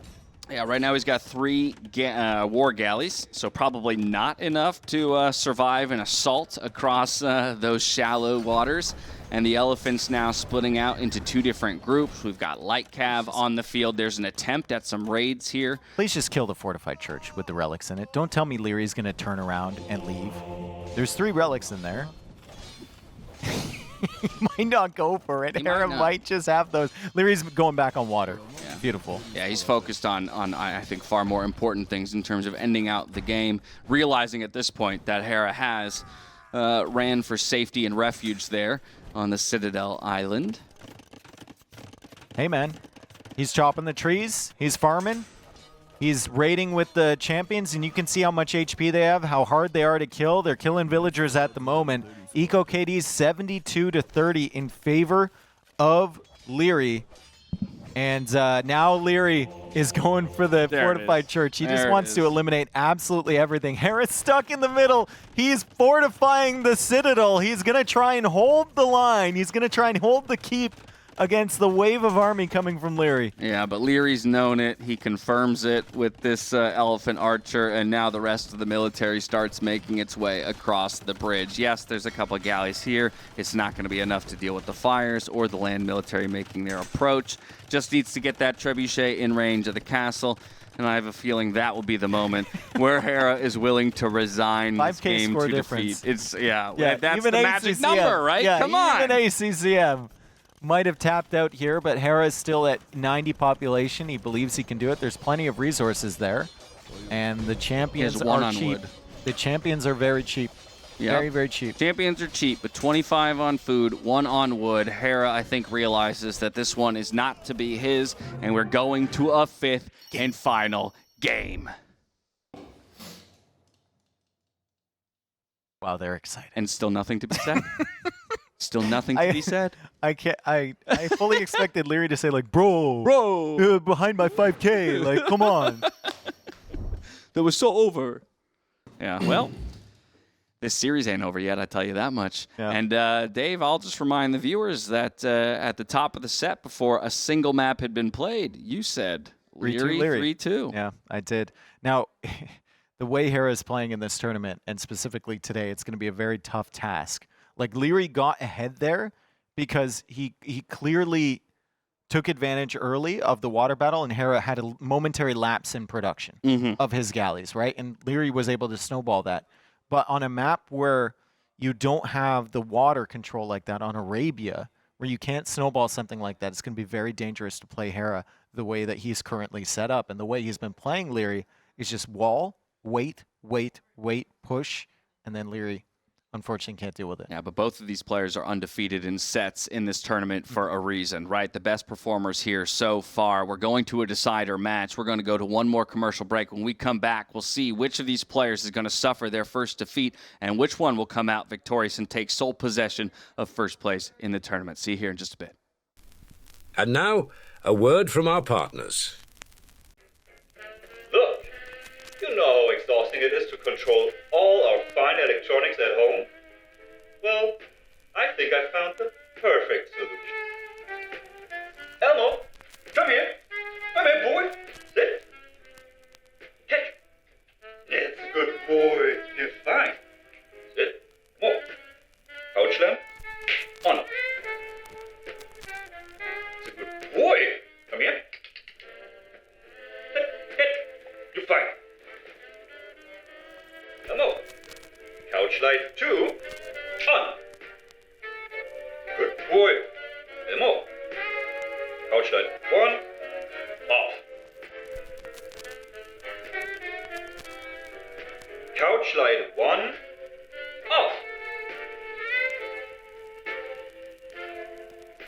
Maybe it's time to try something smarter.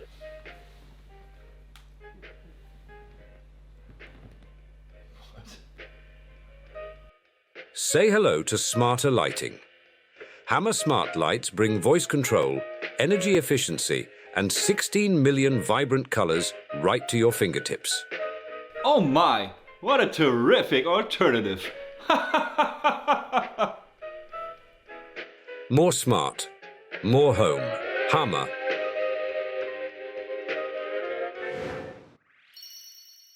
Welcome back to the Noble Apartment Cup, where it all comes down to this between Hera and Lierrey playing for that coveted 4-0 series score, moving into the fifth and final day of the group stage. It is Arabia. I could think of nothing better in terms of a map for these two players to play a decider on. I mean, yeah, maybe the map that Lierrey is best known for. Obviously, the map that Hera has grinded the most, and probably a big reason that he got to 3K ELO, which he did recently, just playing Arabia. There's more than enough experience here. We've seen it many times. Hera versus Lierrey. It's so appropriate, like you said, that it's going to be on Game 5. And now there's just questions about the civs, right? Hera, I think, has Two apiece. Tatars, and then he's got Malians. Yep. Both pretty good civs for Arabia. I think he's going to go Tatars. Okay. On the other side, Lierrey has Huns, and he has Lithuanians. Correct. I think he's going to go Huns. Really? Yeah, I think it's going to be Cav Archer versus Just the versatility Cav Archer. of the Cav Archers, but also still the option to go stable units if you need to. Yeah. Whereas it's a little bit more predictable what the Lithuanians are going to go for in the end. I'd say that's correct. And you think Tatars? I think so. Yeah. Okay. Interesting. But if you're looking at, I guess because of Cav Archers specifically, I'd rather play Tatars against Huns than Malians against Huns. Okay. Fair enough. Just because of the strength of the Cav Archers. Because of the Cav right? Archers. Yeah. On Arabia. I'm thinking, on Arabia. Right. Let's put a Right, disclaimer right. there, right? Fair on enough. Arabia. Well, okay. We'll see, though. And we've got the full screen view. Side by side. Players are thinking the same thing right now. Look at that. Dude, these cameras are so good. They're incredible. They are insane. Absolutely incredible quality on these cameras. But look at it. You can tell neither of these players is looking really comfortable right now. And this is the closest that Hera's been to, defeat in a while, it feels like.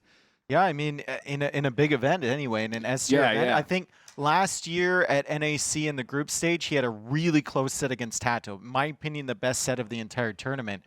and I think he managed to win that 3-2.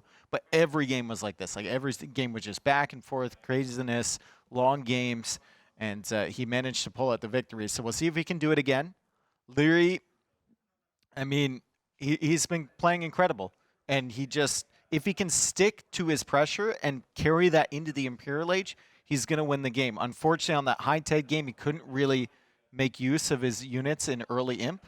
On the Copenhagen game, he couldn't really make use of his faster push with the towers, and Hera's able to stall him out, and that's where Hera's going to grab the victory. That's where Lierrey's going to find success. Well, the headphones went on. I can see a little jiggle in the cameras, and I see the eyes darting around. It's a good indication. Yeah, that tells me that the players may have just loaded into the game and begun their battle for the 5th and final one of the set. On to Arabia we go. 1 minute into it. It's Hera in the blue, playing as the Tatars. It's Lierrey in the red, playing as the Huns. A perfect prediction here from Dave. Let's see if his perfect prediction continues with the result of the series. Lierrey trying to hand the first set loss to Hera, while Hera's trying to do the exact same thing the other way. Now, if I'm a Hera fan approaching this, I'm looking at his map and saying, like, please don't have a forward gold. Please have a wallable base, right? If I'm a Lierrey fan, I'm thinking, please have a forward gold. Please have a wallable base. I think he's kind of got both. Yeah? He's got a forward-ish gold here on the front side of his map,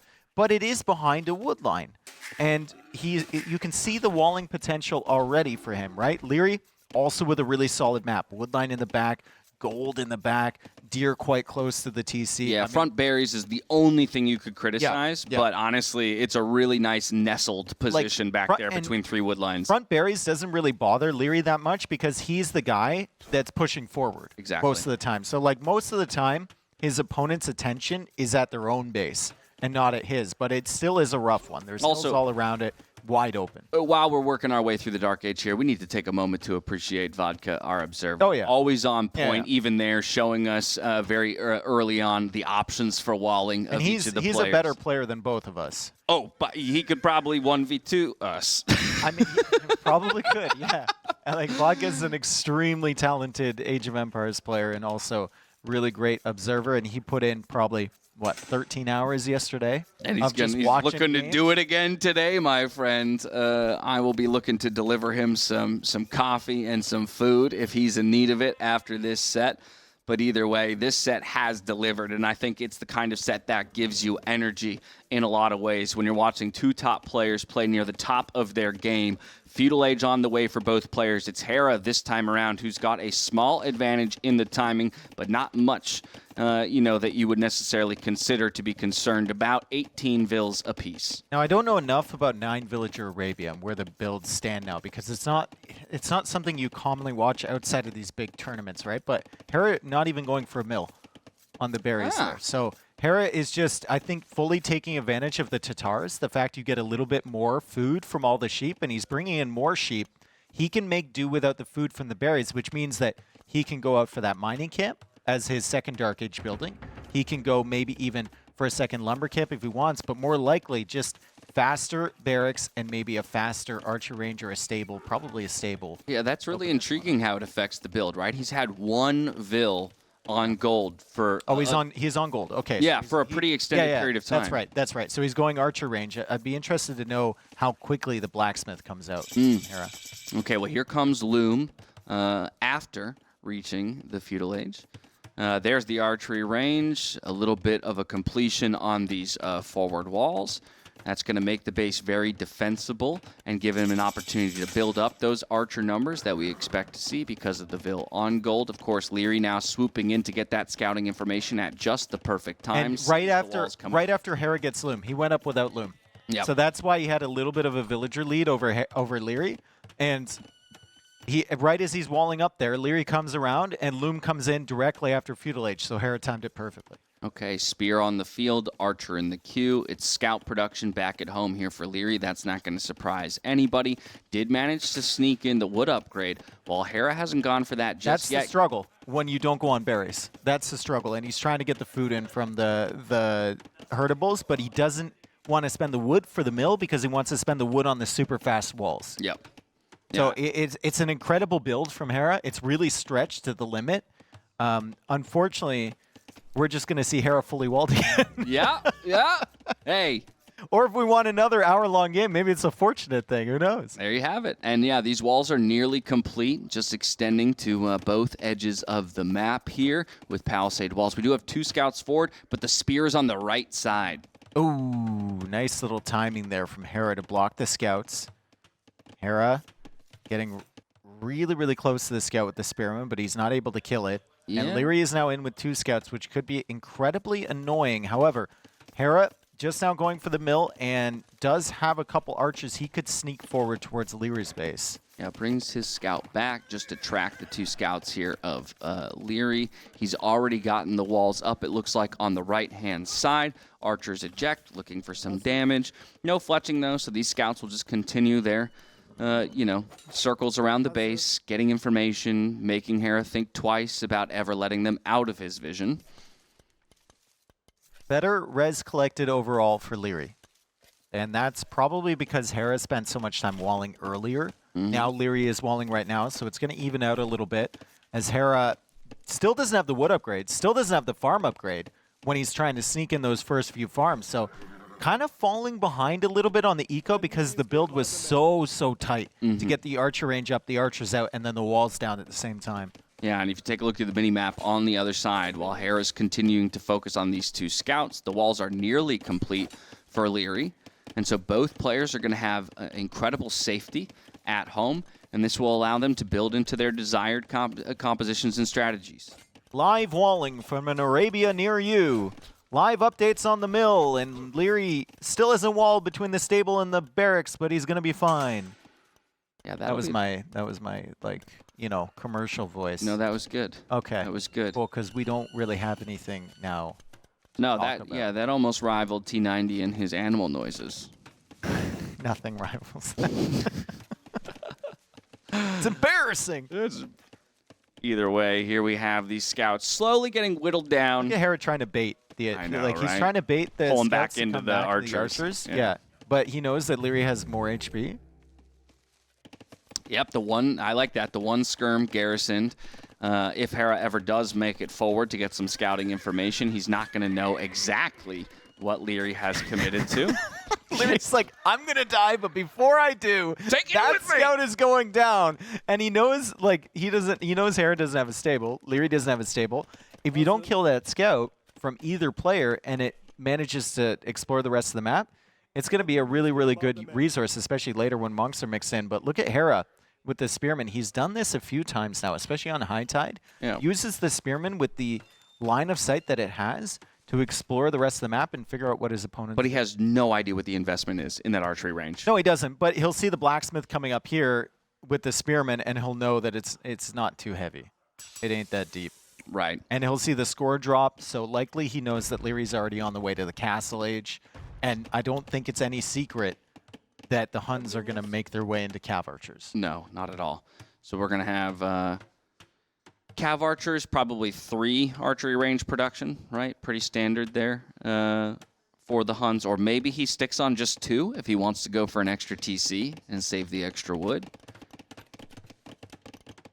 Well, he's getting good value from the spearman. That's honestly very true, very, very true. Here we have the blacksmith on the other side of the map. We have a second archery range going back up at home here for Lierrey. Now the skirmishers eject and chase down the spearmen, saying, hey, no, I don't want you to have this kind of scouting information for as long as you please. Archers for Hera, and it's skirmishers for Lierrey from double range. Does he shift that onto cav archers? I think he will, because he has so many villagers on gold right now. He's got a lot of gold in the bank, but I think he's sensing that Hera is going to mass up the archers on the way to Castle Age, and he needs a way to counter that.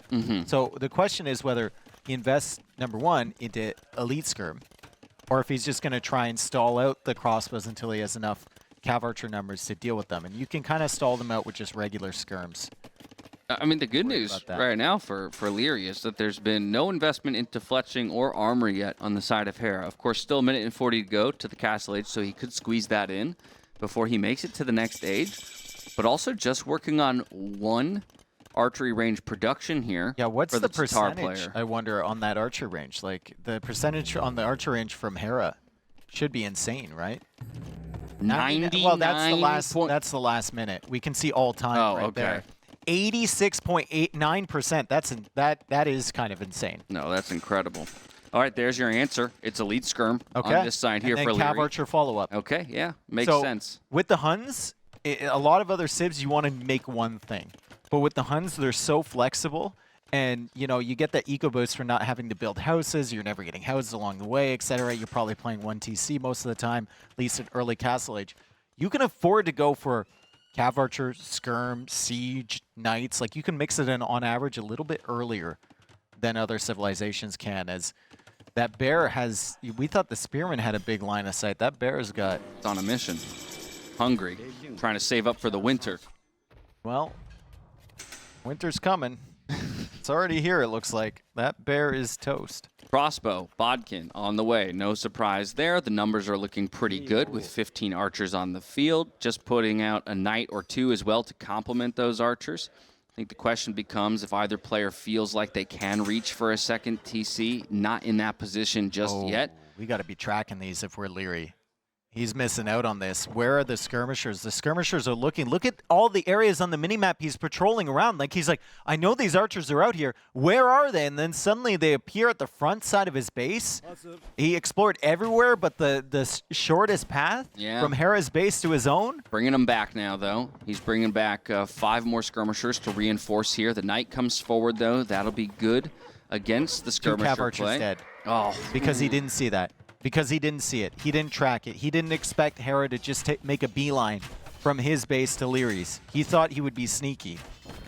Yeah, and there you have it. Gate goes down. Hera's in. If he wants to be, he's going to look to take the hill. Now, it's important to note that Lierrey already has all of the upgrades necessary from the blacksmith for his ranged units, but he gets pushed off of the university. Yeah, and that's Tatars on a hill. That is Tatars on a hill. Hera won't want to give this up. Lierrey wants to get that university down so he can get ballistics for the skirmishers. He needs enough Cav archers to deal with the knights. This is a great combination from Hera. He's got the crossbows to provide pressure, and he's got the knights to push away the skirmishers. And Lierrey doesn't seem like he has enough here to hold. No, he doesn't have enough. And this one of his archery range is in a horrible position to be producing skirmishers, right? Because as soon as one or a few pop out, the knights are going to turn on him and chew him up. And you can see Lierrey, he's trying to compensate for this bad position by sending the Cav archers forward, and he's trying to cut off reinforcements, which is a common strategy. Very, very good one. Unfortunately, it opens you up because less units are at home to defend, and Hera just comes right in with the knights. He only has the first armor upgrade, no bloodlines, but he's dodging around the town center fire, and he continues to hold the hill on the front side of Lierrey's base because Lierrey didn't track that army coming across. Yeah, the numbers are looking rough right now for Lierrey. He can't hit a critical mass of skirmishers to push things he back. sneaks away with those? Okay. He got him away. All right, okay, a breath of air here for Lierrey. He can come up to breathe for a moment. He was floating at one time, a lot of wood, a lot of gold. That's a result of the pressure that he was feeling in that moment. And look at that, Hera. That's enough of an advantage for him. Yeah, he says 3 TCs. Time to go to 3 TCs. 3 TCs. We're going to back up with this. If I can do damage, great. But overall, I think I'm ahead of you economically, so I'm just going to back up a little bit, and I'll let you play into me. So Lierrey gets himself a moment to breathe. He gets himself a moment to produce more Cav archers and add the second town center, but Hera is now firmly in the lead in terms of economy.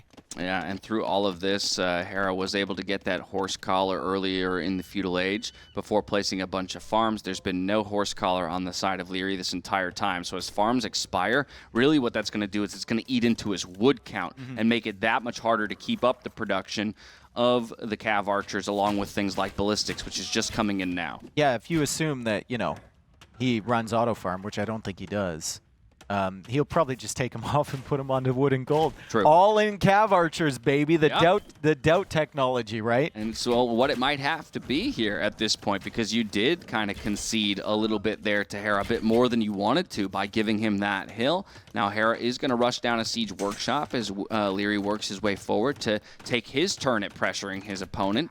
Ballistics is in. Hera's got to track that. Ballistics is in. It's going to make life very difficult for Hera, and it's a similar position that Lierrey was in without the hill at the front side of Hera's base now. Now, I do wonder if there's a Vil coming forward to drop a forward siege workshop. Unclear. I think it's probably just another skirmisher or something like that. Lierrey coming in now with the Cav Archers. He has no respect for that flag on the Siege Workshop.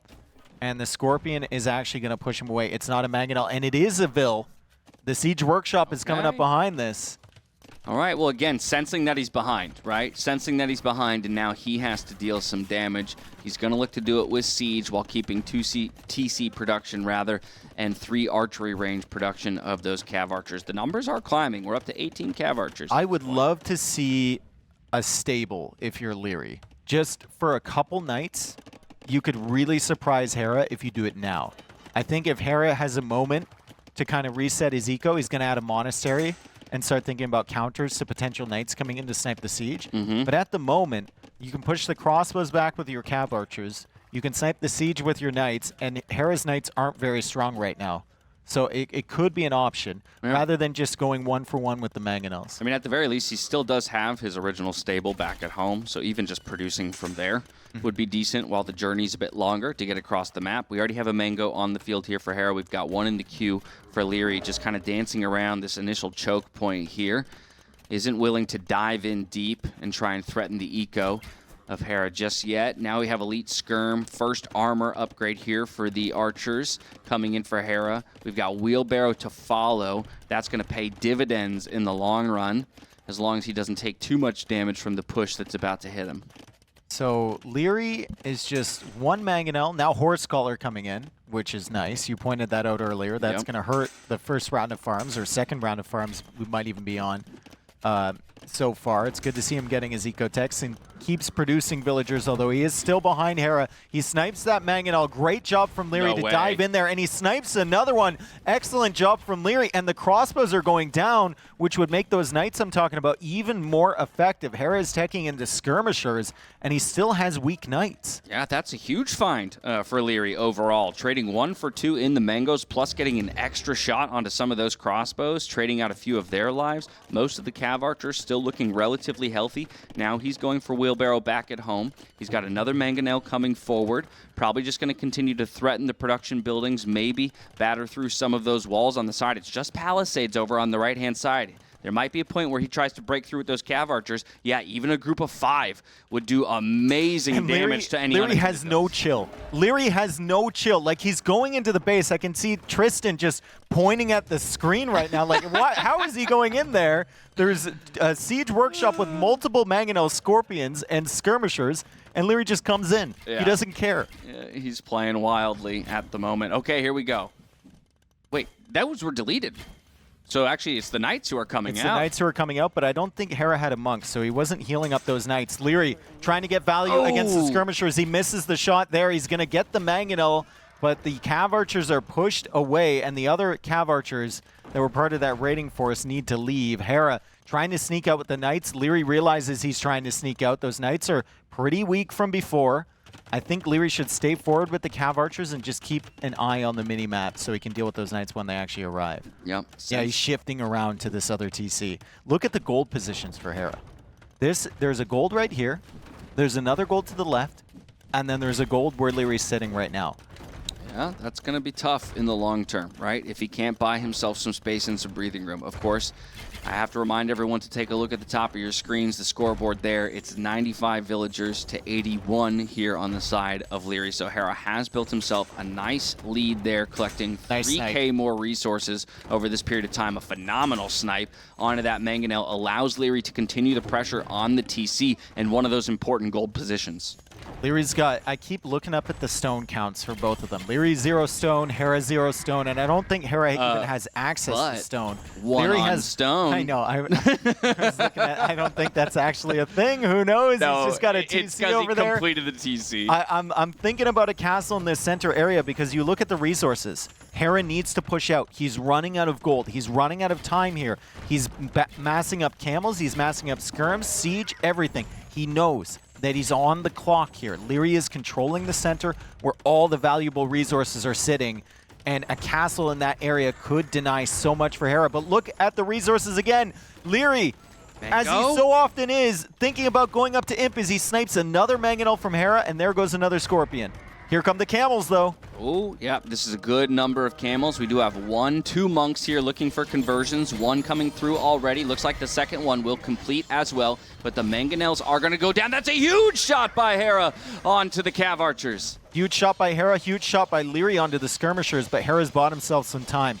Right on time, too. Lierrey thinking about Imperial Age maybe. He's getting thumb ring. He's getting the armor for his cavalry as he mixes in a few knights here. Mangonel pops out, misses the skirmishers. The Cav Archers should be able to do okay against them with low HP, but still, it's Hera getting himself access to those critical resources. Yeah, and I think Nice while Lierrey did have those Imperial Age resources that you're talking about, as soon as he loses that battle at the front, he realizes, I can't afford to commit those resources. I have to commit in Castle Age. A little bit longer, at least. He's still hovering around the food count. It's just the gold. He needs siege. He needs more Cav Archers. He needs his upgrades.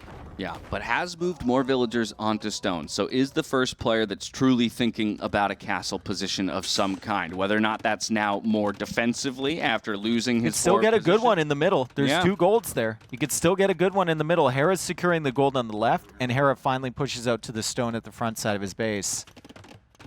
Market coming up for Lierrey. He senses it. He's like, okay, I gotta go up to Imp now. I probably should have gone up a couple minutes ago, but I didn't have that market. I couldn't sell my food, and I was busy. Yeah, gets the click now. So he's on the way for Hera, still trying to find the resources. Crucially, not a single villager on gold right now. Of course, as you mentioned, he's putting that TC up over on the left-hand side, so soon he'll be back on to that resource, but that's going to tremendously delay his Imperial Age timing, very much akin to a number of the games that we've seen so far between these 2 players. God damn, what a set. What a set we have here. Game number 5. It's been more or less a stalemate throughout this game. The advantage is swinging back and forth here. Lierrey's going to have that Imperial Age timing, but Hera clicks up to Imp now, almost a minute behind Lierrey. Is a minute enough for Lierrey to take advantage with techs like Bracer?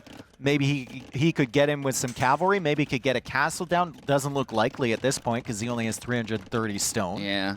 I mean, it's just so many questions about what Lierrey needs to do, and also questions about, you know, can Hera hold him off long enough to retain access to that gold and that stone? Yeah, don't forget, y'all, these players are both playing to be the only player remaining in the tournament without a loss on their hands. Sole possession of first place, looking to secure a solid seed going into the playoffs, perhaps one of those buys for themselves into the semifinals, and a guaranteed top 4 positioning overall. Imperial Age is almost in here for Lierrey, just 50 seconds away. We see more investment into cavalry. It's the husbandry, which will aid both his Cav Archers and the light Cav that he's teching into now. Already the second armor upgrade to boot. For Hera on the other side, still waiting to see exactly what the answer will be. Skirms and camels at the moment, a couple of knights mixed in there, but I'm not entirely sure which one of these players is going to have the better Imperial Age composition in the end, and still no castle from which to launch a real push yet. Oh man, the skirmishers from Hera are still valuable here. They could take a big shot. Lierrey gets a decent one. Hera is still 45 seconds away from Imperial Age, but he does snipe down the Mangonel, and here comes Bracer, here comes Chemistry, and here comes the switch into the Light Cap. Great food economies for both. Hera's at 59 on food. Yep. Lierrey's up to 43 on food. Handcart in for both of them. Heavy plow in for both of them. And there's the castle attempt from Lierrey. Wisely deleted immediately as Hera is pushing forward with a way bigger army than he ever expected. I mean, and even this can be denied, and now the villagers are in an awful position on the forward part of that castle trying to get it up. Yes, Bracer just completed. Chemistry is almost in. We see Heavy Cav Archer on the way now as well. So again, tech advantages at least early on here in the Imperial Age for Lierrey, but now Heavy Camel on the way, Bracer as well for the skirmishers. Still taking a great trade here is Hera, murdering the villagers with those camels while the skirmishers work away on the Cav Archers, sending the rest of the villagers forward here for Lierrey. He knows he has to get this castle position down. He committed to it, and now it's now or never. That was really, really good engagement there from Hera, but also insane micro from Lierrey to dodge so many of the volleys from those skirmishers. He bought himself time. He kept his Cav Archers alive, and the castle's going to go up.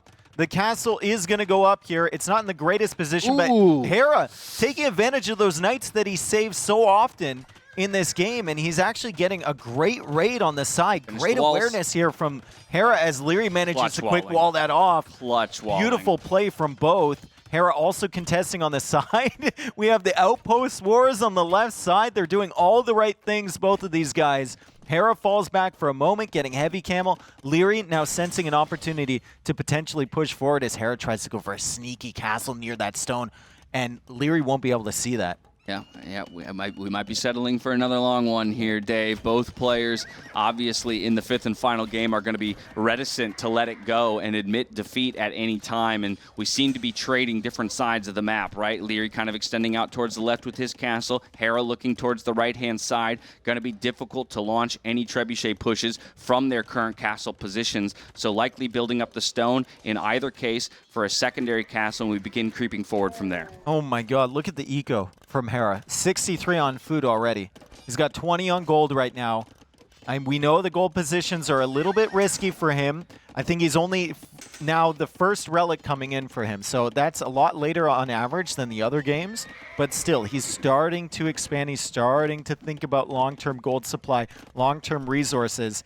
And he's being very, very patient in trying to, you know, just secure those things instead of going for Castle the all-in going up over push here. against Cav Lierrey Archers as the could castle find goes it. up. Oh, this is a denied castle. Hera needs to run. Yep, that's a massive find here for Lierrey. Also That's also pushing. the other gold. Exactly. That's one of the extra gold spots on this map, and for now, it looks like Lierrey's going to be able to take this hill, deny the castle for the time being. We've got a whole bunch of camels coming over there to try and push him back. But Lierrey, you know, micro savant over here, quickly realizes, starts to move his Cav Archers away. Those are good hits, though, Really that Hera good will hits. find. Hera at 188 pop, Lierrey at 178 pop. Now Hera is pop cap. The production is looking good for him. The light cav are going in for the skirms, which still have value up against the Cav Archers, and Lierrey starts building his castles at home defensively. He's settling in for the long game as it has been throughout the series. Look at how close this game is. Lierrey with 40 army, 141 villagers. Hera, 57 military, 139 villagers. A lot of that military, though, skirmishers. Not really great against the light cav, so Hera's going to have to keep his camels nearby. Yeah, Lierrey, though, importantly, hasn't been able to get above about 30 Cav Archers this whole time, right? Wants to hit 40, 50, probably, to get to the point where you can more easily whittle down the camel numbers anytime you're microing away from them. And Hera's done a good job of kind of pruning those numbers over time. But Casual, now we have 75 farms for Lierrey. 75 farms. We've got 62 on the side of Hera. Both players with heavy market usage right now to try and balance the economies. Crucially, through the wall here with the light cav, though, this could be a great raid, finding some initial villager kills, sending 3 more into the back to make a mess of that wood line, sending around here. Lierrey right now very much feels like he's in the zone. Yeah, and this won't be like a debilitating raid in any sense for Hera because he can deal with it right away. But in games like this, Lierrey and Hera fully recognize it. If you pick away villagers one by one, sometimes it just gets out of control, and a player will lose 20, 30 villagers. Here we go. Like this. It might open up a side like the gold for Lierrey to come in with the Cav Archers, and before they know it, they're behind by 20, 30 villagers. They have to reproduce. That takes food away from their army. Great job from Lierrey to push forward with that raid, pull the army out of position, pull Hera's attention to the back, and then come in towards the gold again. Lierrey sitting on castle. 0 on gold right now. Yep, and Castle, though, over here on the right-hand side, this is one that is set up to actually launch a push from. And as you mentioned, villagers falling. It's down to 120 over here on Hera. That's not an awful number, but it does speak to the fact that Lierrey has done a bit of damage. But Lierrey, you need to 76 get on gold. military. He's got 0 on gold. He's got 0 on gold. There's a gold right in front of his base. He's not even thinking about taking it. He's trying to make a tech switch into Halb, I think. You're going to need gold for that, Lierrey. I know you're pop capped right now, but still, it's 0 on gold. 0 on gold, soon to be about 20, with the villagers completing the castle on the right-hand side and a mining camp placed just behind it. But it's actually Hera who's first to the Treb push as a result. There's also a relic out there. That monk is making a journey to try and grab that. The monk is going in, but Hera sees it, and Hera's going to counter that. On the other little screen there, we have camels versus Hussar over near the castle from Lierrey, as Lierrey is finally mining gold in the corner. Man, this is an absolutely insane game to cap this off, that we're setting up for the late game. We've got Tatar Trebs, we've got Siege Engineers on the way, could even get the unique tech for the extra range. And now it's Hera's turn to raid the economy from Lierrey. Lierrey down to 50 on food as he's garrisoning villagers. A lot of idle time there, taking away from his production. Starting to feel it slipping a little bit for Lierrey. We do have that Hussar Cav Archer composition, but he's trying to defend against this push. The numbers are great. The Trebs are very safe at the moment. On the other side, he does finally manage to get those castles up, but crucially still trying to deal with the raids back at home. Whereas Hera dropped a very defensive castle in the middle of his eco. Counter raid from Lierrey. So Hera comes in there, he disrupts a lot. He's still pushing the castle, will probably take that castle out. But all of his military is forward here. The camels will need to come back to deal with those Hussars. And Lierrey is spreading out the Hussars. He's going to kill a lot of villagers in the back, but Hera, as he so often does, has gone for a castle just in the middle of his farming eco to protect himself. Yeah, but he did actually split those Hussars up really beautifully. Yeah. He's attacking the wood lines. He's killing a lot of villagers underneath right now. some TCs. Yeah, you can see the vill counts at the top for both players actually Hera just lost dropping, 20. but faster for Hera than it is for Lierrey. Lierrey now taking the opportunity to bring some more Hussar forward. He's looking to turn on to these Trebs. Can he find the kills? That's the question. He's targeting the Trebs, but the surround is phenomenal by Hera here. Looks to keep all of his Trebs alive. Maybe one goes down in the end. No, he manages Hera to just save lost 30 vills. Hera just lost 30 vills, maybe 40 vills now. He's down to 76 villagers, but he does take out the castle. That raid was absolutely huge. He has for to get Lierrey. counter damage. Has to get counter damage. There is 17 food in the bank, and there's 28 on food at the time being. Of course, he gets that castle down, like you said. He does have 77 military at his disposal, but he's got to get in, and he's got to do some damage now. Yeah, if he loses this military that he currently has, it's going to take him a while to build back up. You can see there's not many in the queue. He's only got 30 on food right now. The Hussar are still killing villagers, and he's spamming TCs, so he's trying to get more villagers out quickly because he realizes what's happened. However, Lierrey losing that Bill castle... count's dropping. Lierrey lost that castle in the front. It opened his base to this raid, and now he's having problems. So Hera pushing back after Lierrey gets an insane value raid on Hera's eco. How often do you see this happen? How often do you see this happen that it's Hera, the one getting raided to death? Again, still not over. He's got a ton. Yeah, he's got a ton of map control. He's pumping out more TCs for more safety, more farm space, and more villager production. You see 12 in the queue, so the vill count is going to start to climb back up. But equivalent military sizes, I would say, though, that Lierrey just needs to keep the pressure up. Use those Cav Archers to defend as best you can. Send a few more Hussars in to get some more raids. I think you should go for another raid. It works so well. Lierrey's not going to know really how many villagers he killed and how devastating that was for Hera, but you got to keep the pressure on. Lierrey's now trying to just take this fight. He wants to clear up those Trebs. He wants to clear up these camels. He doesn't know how much damage he did to Hera before. He has 87 on food right now. He's going up even higher than that, and Hera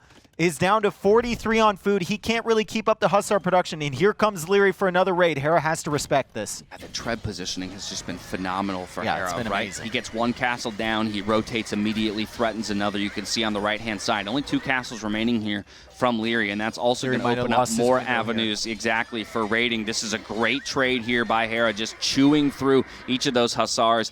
Now, of course, the skirmishers are going to turn their attention towards the Cav Archers. Lierrey's got to run. He's got to micro. He's got to dance. He's got to focus down those camels so that the Hussar can find some purchase onto the skirmishers, but it's just not there. The military count has fallen below 40. It's up to 65 on the side of Hera, and just like that, the vill counts have equalized nearly once again. Yeah, and there goes another castle. Lierrey was so afraid of losing his castles here, he kept the military at home. He was trying to snipe the Trebs, trying to kill the main army. He did not realize how much he had killed from Hera. He was assuming Hera was producing behind that. He was assuming Hera was still at a relatively healthy vill population. If he knew and went for the raid with all of the army, Hera has to come back to fight that. Otherwise, he's at 40 vills. I'm stunned that Hera, was able to recover from that, right? 114 vills. Yeah, how often do you see a player just drop 40, 50 vills in nearly an instant, and then boom, just like that, they seem right back in the game.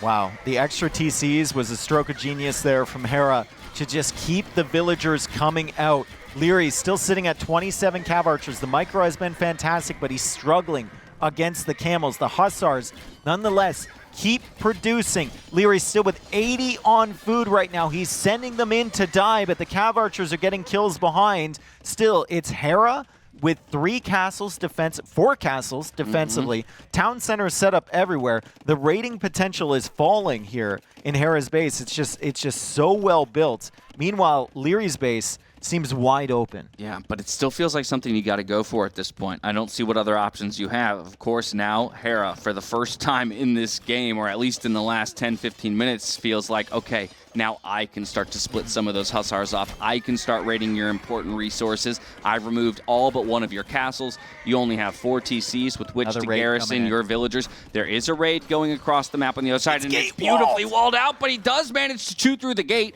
This means a couple of kills will be found. Heavy market usage as well to sustain the production and look here at what that does. Lierrey. Look at where the camels are going. He had struggles against the camels because they were protecting the trebs. Look at where the camels are going. They're going to deal with this raid. I mean, I think Lierrey just needs to keep raiding, right? Just needs to keep sending in hussar. He's got an insane food eco. Force the camels back. They're your main problem. Ooh, halberdier coming in. Okay, so this could be an option. However, there's no wood available for him either. He snipes the trebs. That's a good find. One more Trebs still out on the field, and he's not going to manage to get that one, so Stable will go down. But does, of course, buy him a lot of time to possibly get this full switch into Halberdier as we see the queue now just beginning. Okay, so extension here of the economy from Lierrey. He's still got 127 villagers, and he's trying to go into Halbs. He needs to clear the skirms now if he's going to go into Halbs, so you need to try and pull those camels out of position again. Maybe with another counter raid. 68 still on food. That's dropped a little bit from the last time we saw it. Still, Hera sitting on the hill. No gold for Lierrey. He can't afford to lose those cav archers, and he can't really make the full tech switch now into Halberdier. Actually, he's got the full technologies. Okay, yeah. He's set. Yeah, with that final upgrade there, he does have the full technologies. They're not the strongest halberdiers in the game. They'll still do great against the camels. They'll just fall a little bit faster. The hussar trying to clear up the skirms. Lovely clear up, or lovely attempt at a clear up. Let's see if it actually finalizes here, because the skirm numbers are good, and these camels are just doing wonders against the hussar overall. And remember, each of those cav archers that ends up going down is that much harder to replace. Only 100 gold in the bank and no villagers on gold just yet. He's trying to get a hold of this gold position here in the center of the map eventually. There's also a relic on the right side of his base, which I think he's just too busy to get. You can see him creating one monk. He's thinking about it, right? There's a couple, or I guess that's the last relic on the field that Lierrey has not gotten. He snipes the treb from Hera finally, but Hera, with a healthy amount of skirmishers now again, a healthy amount of camels, healthy amount of 80 hussars, and yeah, I mean, I call that healthy. I would too. It's unhealthy for Lierrey. That's for sure, as the camels come flooding in and Hera spreads immediately. There's no castles in the eco to protect him. How does he like do there it, is in man? Hera's eco. It's absolutely insane. The games that Hera can win, the positions he can win from. Remember, he was down to 70 villagers. Lierrey had 140. I thought it was over. And honestly, it looked like, maybe one more punch away from being KO'd. But Hera, he ducks, dodge, dips, and dives away from that killing blow. He weathers the storm. He builds his base back up. He's now forced half of Lierrey's economy to be idle. He's got double the military count. Like you said, no defensive buildings left here for Lierrey as an option. It looks like Hera has gotten into that game state that he loves and is oh so familiar with, raiding his opponent to death and slowly pushing forward. Yeah, and I mean, the number looks good on the food villagers from Lierrey. It's up to 59 now, but he's been idled by these raids, which means there's no halberdier in the queue. There's no hussars in the queue. He's just now queuing up a few of those units and a few additional cav archers also coming out, but Hera's still controlling the golds. For the longest time in this game, he wasn't controlling any golds. He didn't have any stones he could take, and then he pushed back, and since that point, it's been Lierrey that's been extremely low on gold villagers. He doesn't have any that he can gather at the moment. Yeah, pop cap here for Hera with still plenty in the queue. Did Hera try and steal that relic? He is did. That why the relic is in the it middle? moved. It got okay, moved I was wondering. I was like, that dot was not where I saw it. And Lierrey denied the relic steal attempt. But you know what? That's just, again, even through all of this, these guys are still managing to every once in a while check in on that, Oh, Timorrid Siegecraft. Timorrid Siegecraft here for Hera. Now that gives you access to the extra range on the trebuchets. It used to be able to give you access to the flaming camels, but you can already just get those from Imperial Age now with the Tatars.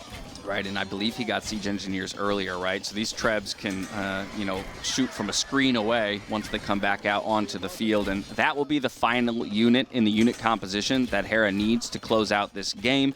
You can see the Hussar production queue is phenomenal for him right now. 18 on the field, 15 in the queue, more skirmishers coming out as well, and just enough camels to make Lierrey think twice about any engagement of his own. Very similar to game number 1. Hera feels like he's got 3 different entries into Lierrey's base, and then you look at Hera's base, and it's kind of like Alcatraz. It's just completely locked down, right? It is incredible.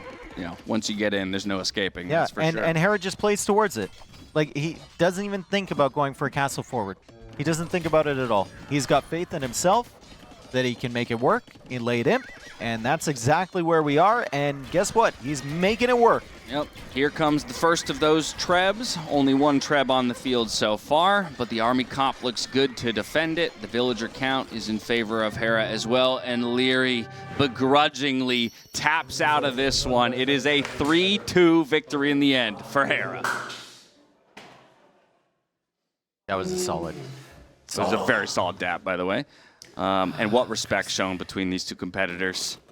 You can tell they put their all into it. I'd be exasperated at the end of playing a series as such. Nothing to say still. Like, Lierrey's just like... I mean, he was so close, man. He can taste it. So close. That was another incredible performance, not from just Hera, but from Lierrey as well. Both, like, man. to bring it to 5 games there, and every game was long. We went into this set expecting, at least I did, 30-minute games where one player just scales forward and wins. What we got was a slog fest that Mr. Yo and ACCM would be proud of. Right, we took that break, that slightly longer break after game 3, and off camera I turned to Dave and I said, I think we both expected a 5-game series, but we still expected it to be over by now. Exactly. And instead, we still had 2 more games to go, and both of those go long. What a show, y'all. If you didn't love that, I don't know what kind of Age of Empires you're looking for. Another late night. It's going to be another late night. Are you casting the final set tonight? No, I did 1 and 3, so I get to enjoy from this point forward just on the couches there, maybe recoup a little energy and get ready for another day, our final day of group stage coming tomorrow. So we have Hera, our set winner, and he's looking tired. He's looking worn out, and I don't blame him. Kind of wiping some sweat from his brow. He's over there at our interview station, and with him is Ellie. So please, Ellie, feel free to take it away. Thank you so much. Hera, once again, congratulations. I have to say, it's always a pleasure to watch you and Lierrey fight it out. Not as smooth as the 3-0s you're used to. What's running through your mind? I think, first and foremost, I just want to say really well played to Lierrey, because I think he played amazing, and it was such a close set. I legit thought I was going to lose in multiple areas, and I wouldn't even been sad if I lost, because I genuinely thought he played amazing.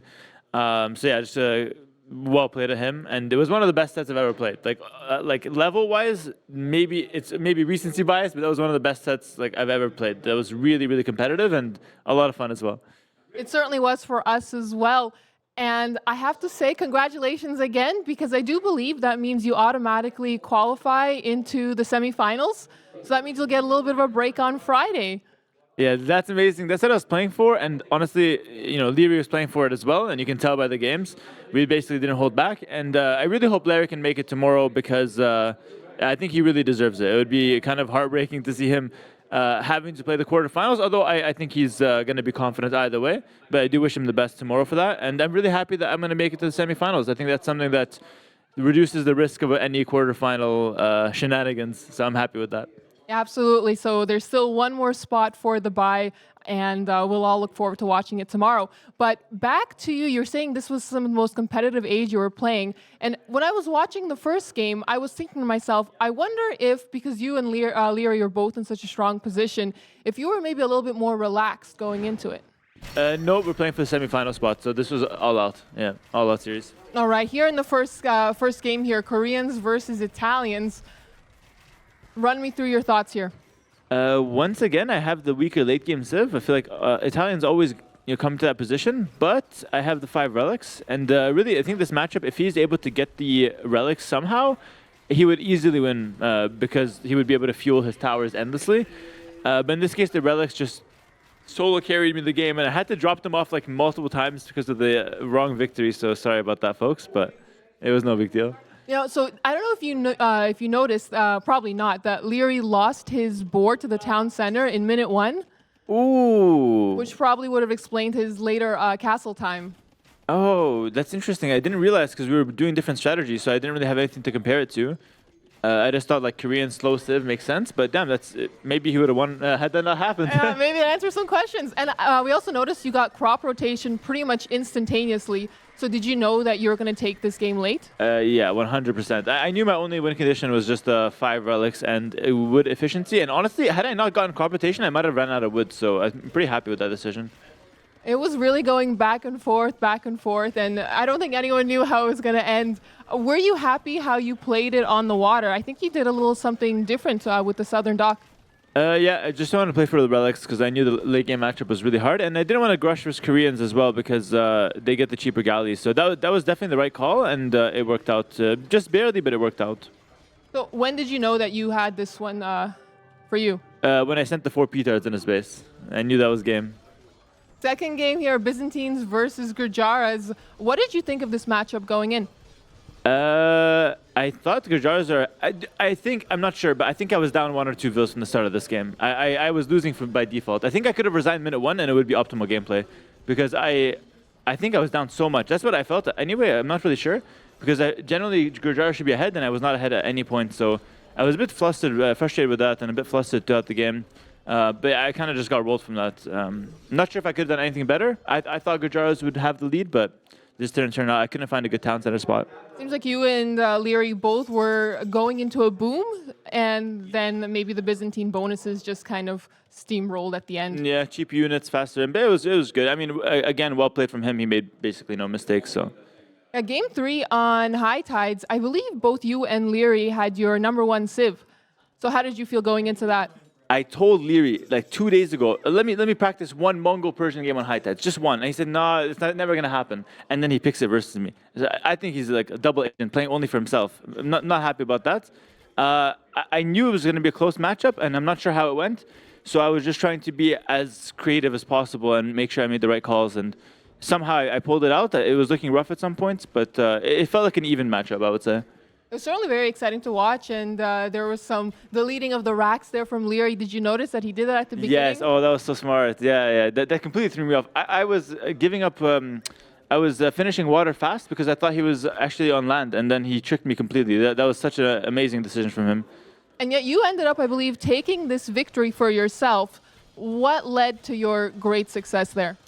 Double gold comp is better than usually it's better than 1 gold and 1 trash unit. And on this map, there's a lot of gold, so I think it's always justifiable to go double gold comp, and it worked out really well.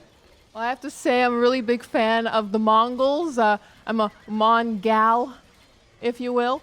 And it's always crickets. It's always a joy to watch the Mangadai coming out, and I think that your castle placement here was really great. Do you think you could give some tips for Lierrey if you were to play this one again? No, he played amazing. It came down to the wire. No tips. All right, game number 4 here on Citadel.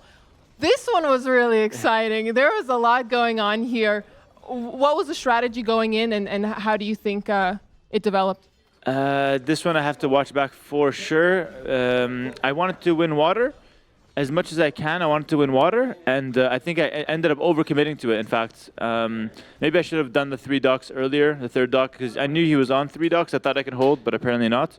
And that's kind of what I make of it. He had a really fast castle time, not sure how. I have to rewatch that one. I think it was the Bengalis, right? He just got those extra villagers. And maybe. Yeah. That helped him out a lot. Maybe. Yeah. I have to take a look. Quick question. You know the trees on the Citadel have extra wood. Yeah, of course. Yeah, Dave is really promoting that all the time. So I think the viewers would... Speaking of Dave, I was watching the games yesterday, and Dave is so funny. The whole keyboard incident with the typing was absolutely hilarious. I was reviewing them and I was dying yesterday, just by myself, and Dave, respect, bro. He came up with that on the spot, and it was just so funny. It was just too funny. I think the viewers really had a good laugh. I saw it again posted on Reddit. I think everyone was enjoying it. All right, let's talk about game number 5. This could have been the final. Like this was such a close set. Lots going on. Let's just hear your analysis. Yeah, this is one of the best Arabian games I've ever played. I think it was so close. Again, I'm really not sure how he managed the faster castle time. I thought I would have gotten it, but I was late to my wood upgrade. Then going into Castle Age, my comp should be weaker early, but scale better. And that's kind of exactly what happened. But there was a moment there with the Magnos and Castle where I could have lost. But then we go into a late game where Tatars are simply better than Huns. Like across the board, better Hussars, better everything really, except he's got the CA. And I was able to kind of trade him down. I did drop a lot of vills at some point, so that it was losable. But luckily I was able to survive that raid push from him. Yeah, when those raids were coming in, were you just a little bit too focused on getting down that castle on Lierrey's side? The thing is, like, usually I have 4 castles in my base, but this time I only had 1, so I took so much damage from the raids. And also I patrolled the camels, but they were on permanently stand ground for some reason, so they didn't do anything. Yeah, I took a lot more damage than I probably should have there. Do you think in that set you were a little bit maybe too defensive because there was so much at stake? No. I attacked when I could, for sure. But he's also doing the same, so sometimes he gets it. Well, it was really, really exciting. Like, the back and forth was crazy throughout all the sets. Every single game, super competitive. How do you feel going into tomorrow, knowing that you basically have a secure win? Are you just going to chill? Are you going to gift some wins to your opponent? Are you going to play blindfolded? What's going to happen? I will... I don't know. We'll see with the Buchos. If I have a chance to screw over Doubt, I'll do whatever it takes. No, I'm kidding. But I think I'll just play my best regardless. Just whatever. Try to get the clean 5-0 on the group stage. Even if I'm not playing for much, whatever. Might as well. But yeah, I'm really excited to chill on the day off. I think that's really important. And every NAC I've managed to get that day off. And I'm really happy to have that again. Amazing. And any last quick words before we throw it back to the caster desk? No, just want to say thank you to the viewers for watching and supporting the stream, and I hope to continue to enjoy the events. It's been amazing for me. Well, congratulations. Well-deserved win. And with that, we'll take it back to the casters.